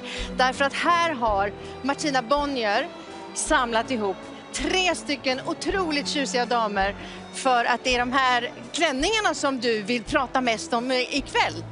Absolut, och här står jag med 3 balens drottningar. Ja, det måste jag säga. Och jag har valt de här just för att de har tagit i att det finns en silhuett med mycket kjol, med mycket vidd. Och alla har en egen liten berättelse här. Så jag tänkte, ska vi börja med Elin? Ja, men vi gör det. Ja. Elin Klinga, berätta, vad är det för någonting? Vad har du valt för en klänning och varför? Kort om tid. Letat i garderoben, hittade en kombination av olika saker. Jag hade tänkt att ta en gardin och sätta ett skärp på och liksom bara en snodd och göra en stor blomma av ja, det där. Låter snyggt. Ja, så att jag tycker att man kan leta upp väldigt mycket saker i garderoben. Så att det är en blandning av en underkjol under med mycket vidd. Ja. Och sen är det en kjol över och sen hittade jag ett skärp. Ett par skor som är 15 år gamla som jag är väldigt Förlåt, jag menar inte att skratta, du är fantastisk. Vad roligt. Martina, varför tycker du att det här var värt att ta? Den här medaljen också, ja. Den sitter så fint. Nej, men jag tycker den här uppfinningsrikedomen och just att du faktiskt har en klänning och sen en kjol över hela klänningen. Fantastiskt för att få vidden. Alice, nej men förlåt, jag slår dig. Det var inte meningen. Alice Evertsson, Alice. Du har ju också valt någonting stort. Ja, och det här tyckte jag var så roligt. Du berättar lite grann för att du har hittat den här på nätet och sen sytt om den. Och du har varit konståkerska någon gång och det kan man se här på dekorationen. Berätta lite. Jo, så jag hittade faktiskt den här på nätet för några år sedan. Hade inget användningsområde eller inget inplanerat, men tyckte att den var väldigt fin. Och sen när inbjudan hit kom så kändes det helt givet att köra på den här klänningen. Och eftersom, som du sa, jag konståkning, så var det givet också att sätta på en hel del Swarovski-kristaller. Så därav att den ser ut så här. Så du menar att du har haft Nobelklänningen i garderoben hela denna tid? Hon visste att det skulle komma och så blev det så här otroligt vackert. En riktig 50-tals-look. Men nu har vi en riktigt pampig sak här i rött och cerise. Rött och cerise. Ja, berätta Cecilia. Jag älskar den här färgkombinationen och rosorna. Det kanske märks att jag gillar färg. Och när jag växte upp så fick jag höra att vissa färger kunde man inte kombinera. Nej, och en sån exakt. var cerise och rött. Och jag tyckte det var fånigt. Så att när min konstruktör av klänningen, designer Charlotte Axenström, hittade den här tyget, och sa jag, det kör vi. Och sen har vi formgivit den här och provat oss fram. Och en fråga är naturligtvis, hur många rosor är tillräckligt många rosor? Ja. Och det tog sin lilla tid, och för att vara på den säkra sidan så satte vi några rosor också på baksidan av klänningen och i håret. Det kan aldrig bli för många rosor. Nej. Landshövding i Stockholm ska vi också säga att du är. Handväskan, den är ju fantastisk till. Otroligt. Vad kan man säga om den här siluetten nu då? Är det här någonting som är på väg tillbaka? Den här riktiga liksom, Hollywood eller liksom lite glammiga klänningen? Ja, absolut. Jag älskar det här. Man ska ta i, och det är stora med ordentlig vidd, och så man får känna sig som just balens drottning. Martina Bonnier, supertack! Jättefina klänningar som du har plockat. Tack för ditt jobb ikväll. Tack själv. Så ser det ut. Det här är alltså 3 av de snyggaste klänningarna för kvällen. Ja, och jag står här med ekonomipristagaren Joel Mokir och hans stora syster Ada. So, congratulations on the award, Professor Mokir. So much. You were here 10 years ago, right, at the banquet? I was here 10 years ago. Was this better? Yes, it pays better too. I think so too. So you saw him receive the award today. Were you very proud? Of course, yes, I was. I got a note even when we were in Israel still, and we decided to come here to be here at the celebration. That is fantastic. I talked to you earlier, you said you didn't want to dance, but you are going to the Nobel nightcap, right? I will go into the Nobel nightcap, and I'm not sure I will dance, but I will certainly watch other people dance. Well, have a lovely evening, and thank you so much. And once again, congratulations. Thank you so much.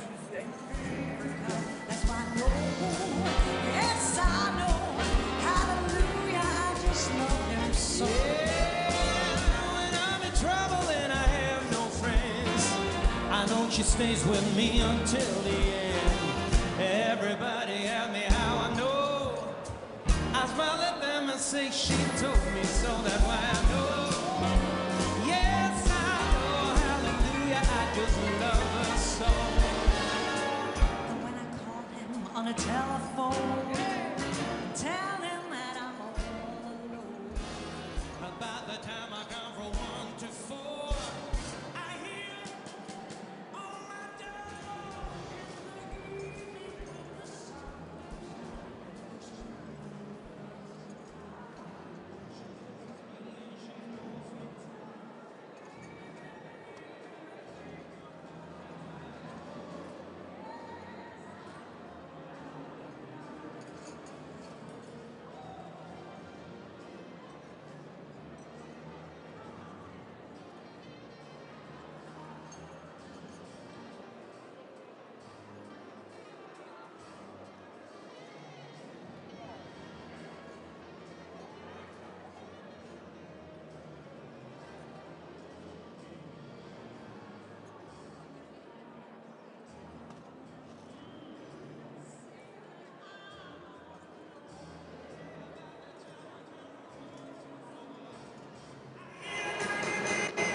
Alltså jag har ju hittat ekonomipristagaren Peter Howitt som har med sig en hel bukett av Howitz. Har ni sett?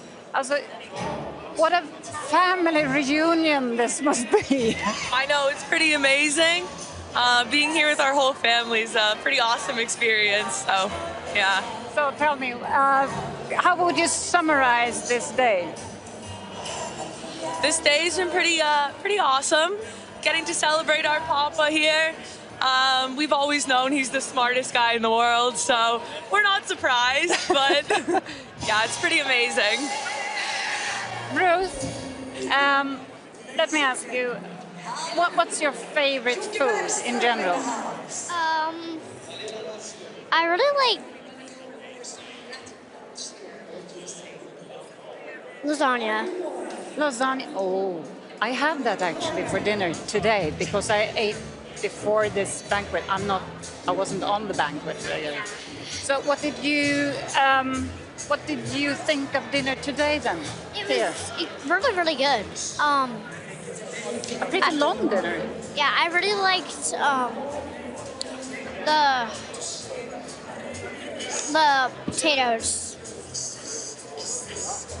Great. Okay, what will you tell your friends when you come back? I'm gonna tell them this was like really amazing and inspiring, and I was really happy to be here. I'm very glad to have met you. Have you stocked up with chocolate medals yet? Yes. You have? Very good. So everyone's stocked up with chocolate medals, right? Yeah, you. Very good. You stocked up with chocolate medals? In the bags over there we have. Yeah. Very, very good. Yeah. Ooh, I was a bit worried for just a second. So, very good. Enjoy the evening and my warmest congratulations.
Ja, snart stängs ju kamerorna av, men festen fortsätter. Jag tror att det är nu den barnförbjudna delen. Är det därför ni ligger här? Ja, det kan faktiskt vara så.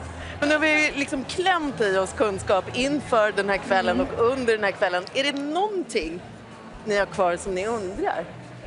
Ja, hur jag kommer ur den här klänningen till exempel. Det här, jag är ju som en enda stor rosa moff. Ja. Det är liksom inte bara koldioxid som fastnar i den, utan även jag. Och vet ni vad jag är? Det kanske ni inte har förstått.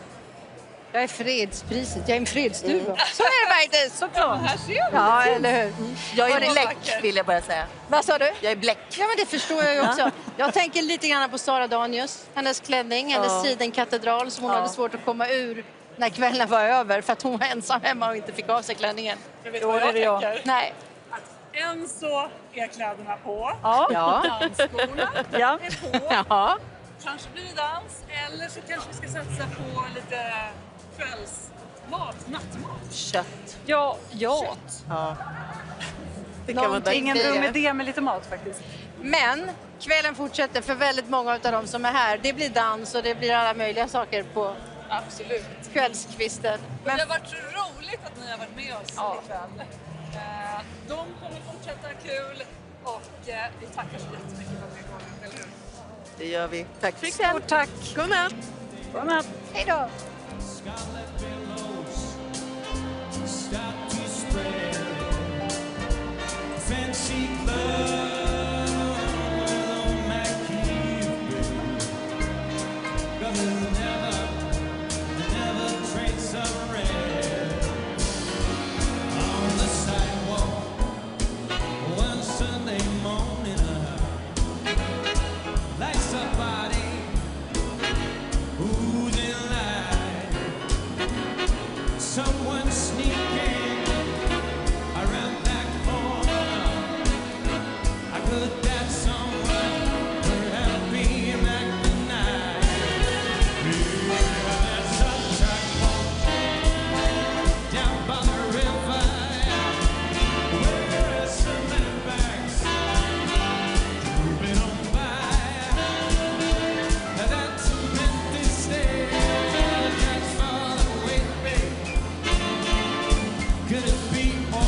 Det är en stor ära att få presentera Nobelpristagaren i fysik.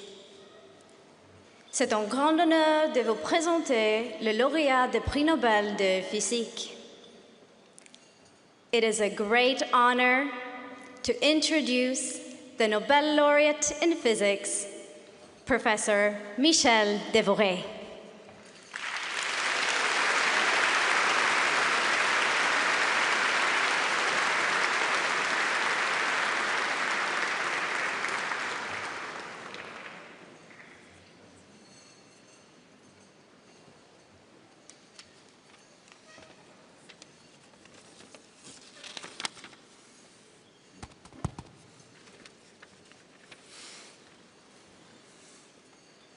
Your Majesties, Your Royal Highnesses, Excellencies, dear laureates, ladies and gentlemen, on behalf of Professor John Clark, Professor John Martinis, and myself, we wish to thank the Royal Swedish Academy of Sciences and the Nobel Foundation for the extraordinary honor of this prize.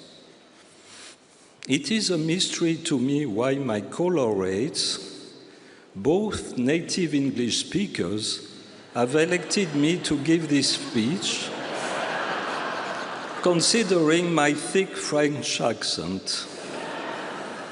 Let's say that this is an homage to the century-old French diplomatic tradition.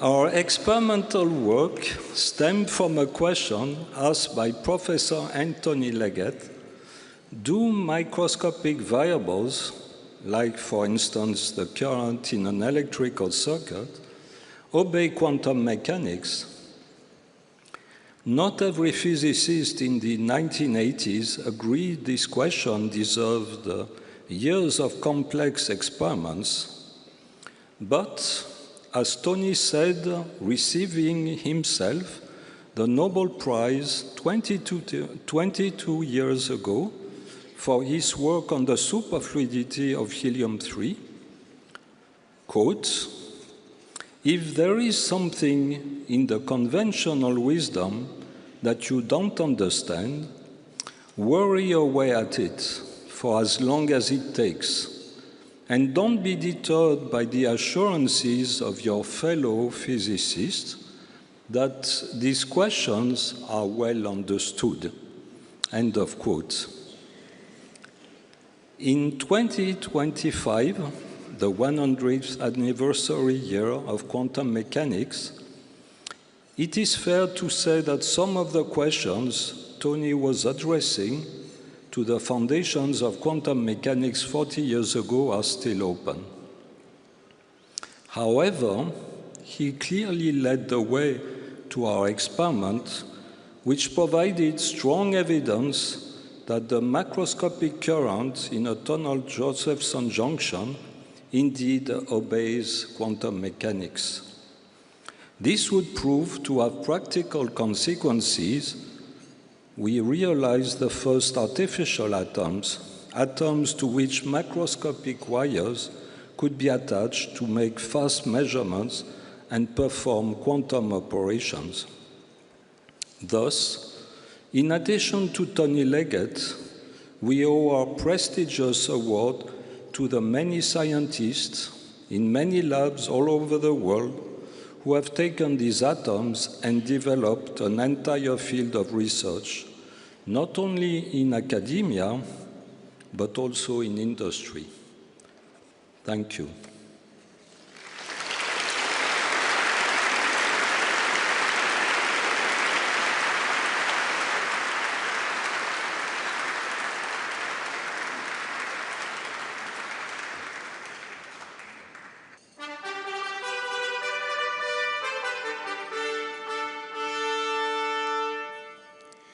Det är en stor ära att få presentera Nobelpristagaren i kemi. يشرفني أن أقدم لكم الحائز على جائزة نوبل في الكيمياء. It is a great honor to introduce the Nobel laureate in chemistry, Professor Omar Yahi.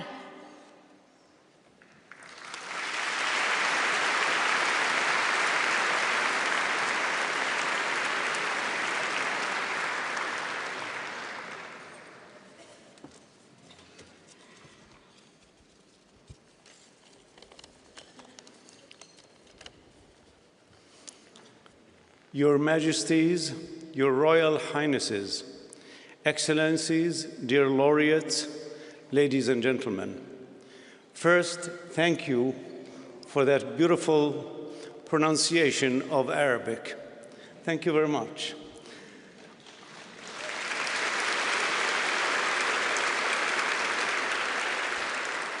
On behalf of my co-laureates, Susumu Kirigawa, Richard Robson, and myself, I thank the Royal Swedish Academy of Sciences and the Nobel Foundation for this extraordinary honor. Tonight, we celebrate not only achievement, but possibility, the power of a human curiosity to reshape the world.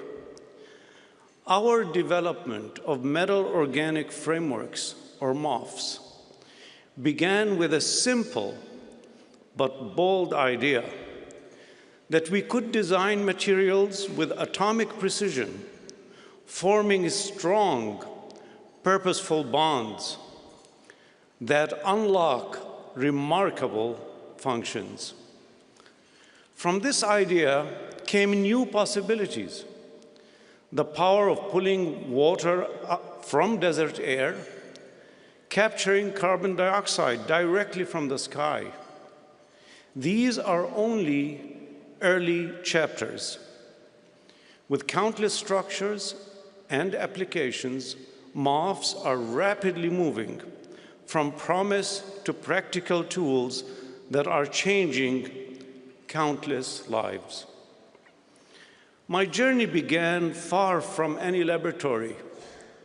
I grew up in Amman, Jordan, in a refugee family of 10 children, in a home with no running water and no electricity, sharing our space with livestock, our family's livelihood. Hardship was everywhere. My chances for success were slim, except for the surprising ways nature reveals itself and helps us overcome. My turning point came at the age of 10 when I discovered drawings of molecules in my school library. Their beauty and mystery captivated me. And when I learned that they are the building blocks of everything living and non-living, they ignited my passion for chemistry, and I was hooked forever. It became my escape, my direction, and my life. Another childhood experience shaped me just as deeply. In the desert, water arrived from the government once every week or two.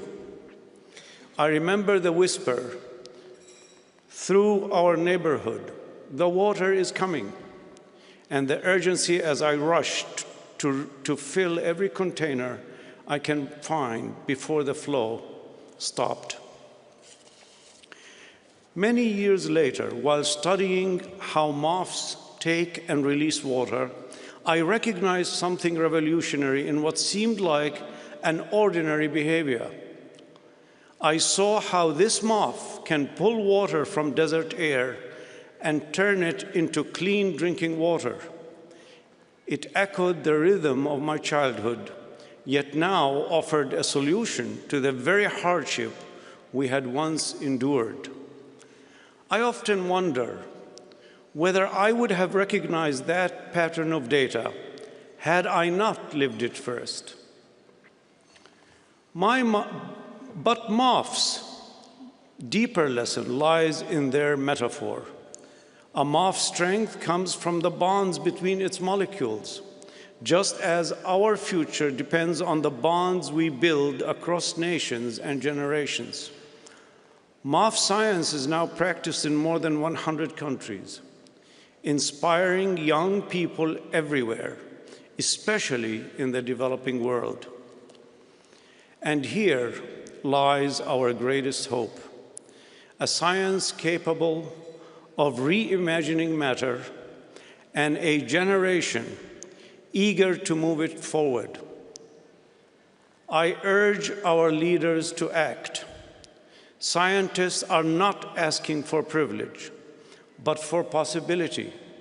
Support their curiosity, remove barriers, protect academic freedom, welcome global talent.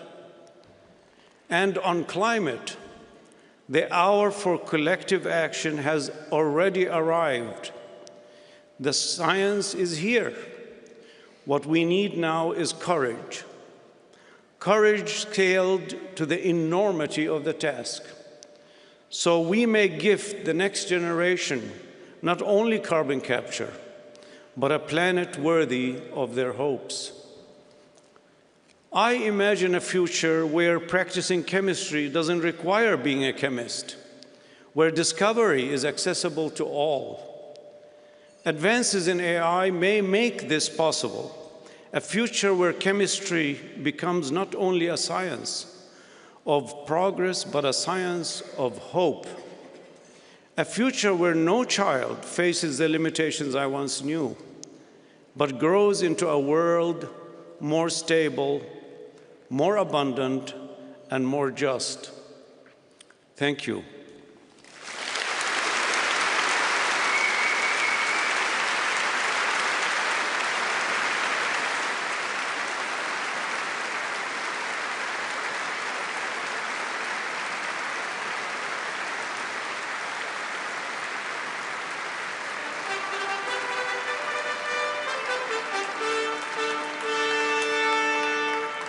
det är en stor ära att få presentera Nobelpristagaren i fysiologi eller medicin.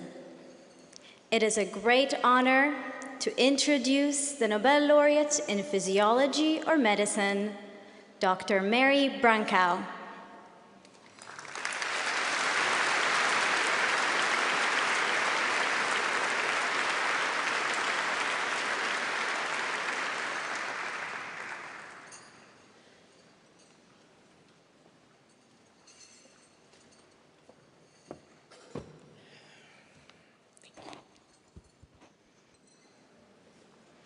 Your Majesties, Your Royal Highnesses, Excellences, dear laureates, ladies and gentlemen, on behalf of Professors Shimon Sakaguchi and Fred Ramsdell, I would like to thank the Nobel Assembly at Karolinska Institute and the Nobel Foundation.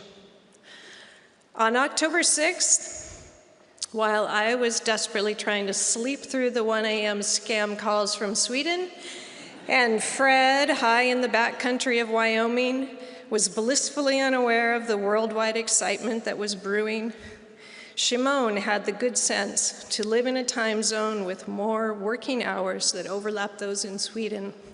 And he took that call in a timely fashion. We are deeply honored by this recognition of our discovery of the key driver of peripheral immune tolerance, which is required to maintain immune homeostasis. My own career has taken various twists and turns since the small biotech company where Fred and I worked together closed its doors in early 2004. In the intervening years, I have witnessed how, together with Shimon's foundational work in the field, our discovery of the FOXP3 gene and its essential role in driving the development of regulatory T cells set in motion astonishing advances in our understanding of how the immune system both protects against foreign invaders and does not recognize and attack our own organs and tissues. The past 20 years has seen remarkably innovative approaches to harnessing the power of the rare but mighty regulatory T cell. Today, numerous clinical trials based on Treg cell activity are in various stages of progress to treat many of our most common and burdensome conditions, and the future for effective treatments and potentially cures is now bright and hopeful. Our story is typical on the one hand as one whose success depended on and expanded upon basic research advances over many decades. When Peter Medawar accepted the Nobel Prize in 1960 for first describing immune tolerance, he said, "If we today see further than our predecessors, it is only because we stand on their shoulders." Our story is also somewhat atypical in that the contributions from Fred and me came out of a small biotech operation. Although we were unable to pursue Treg cell biology ourselves within that same environment, we were able to publish our results, which were taken up by the scientific community in a way that I find both gratifying and humbling. Of course, Shimon's work that is being recognized was both preceded and followed by many other invaluable studies in the field.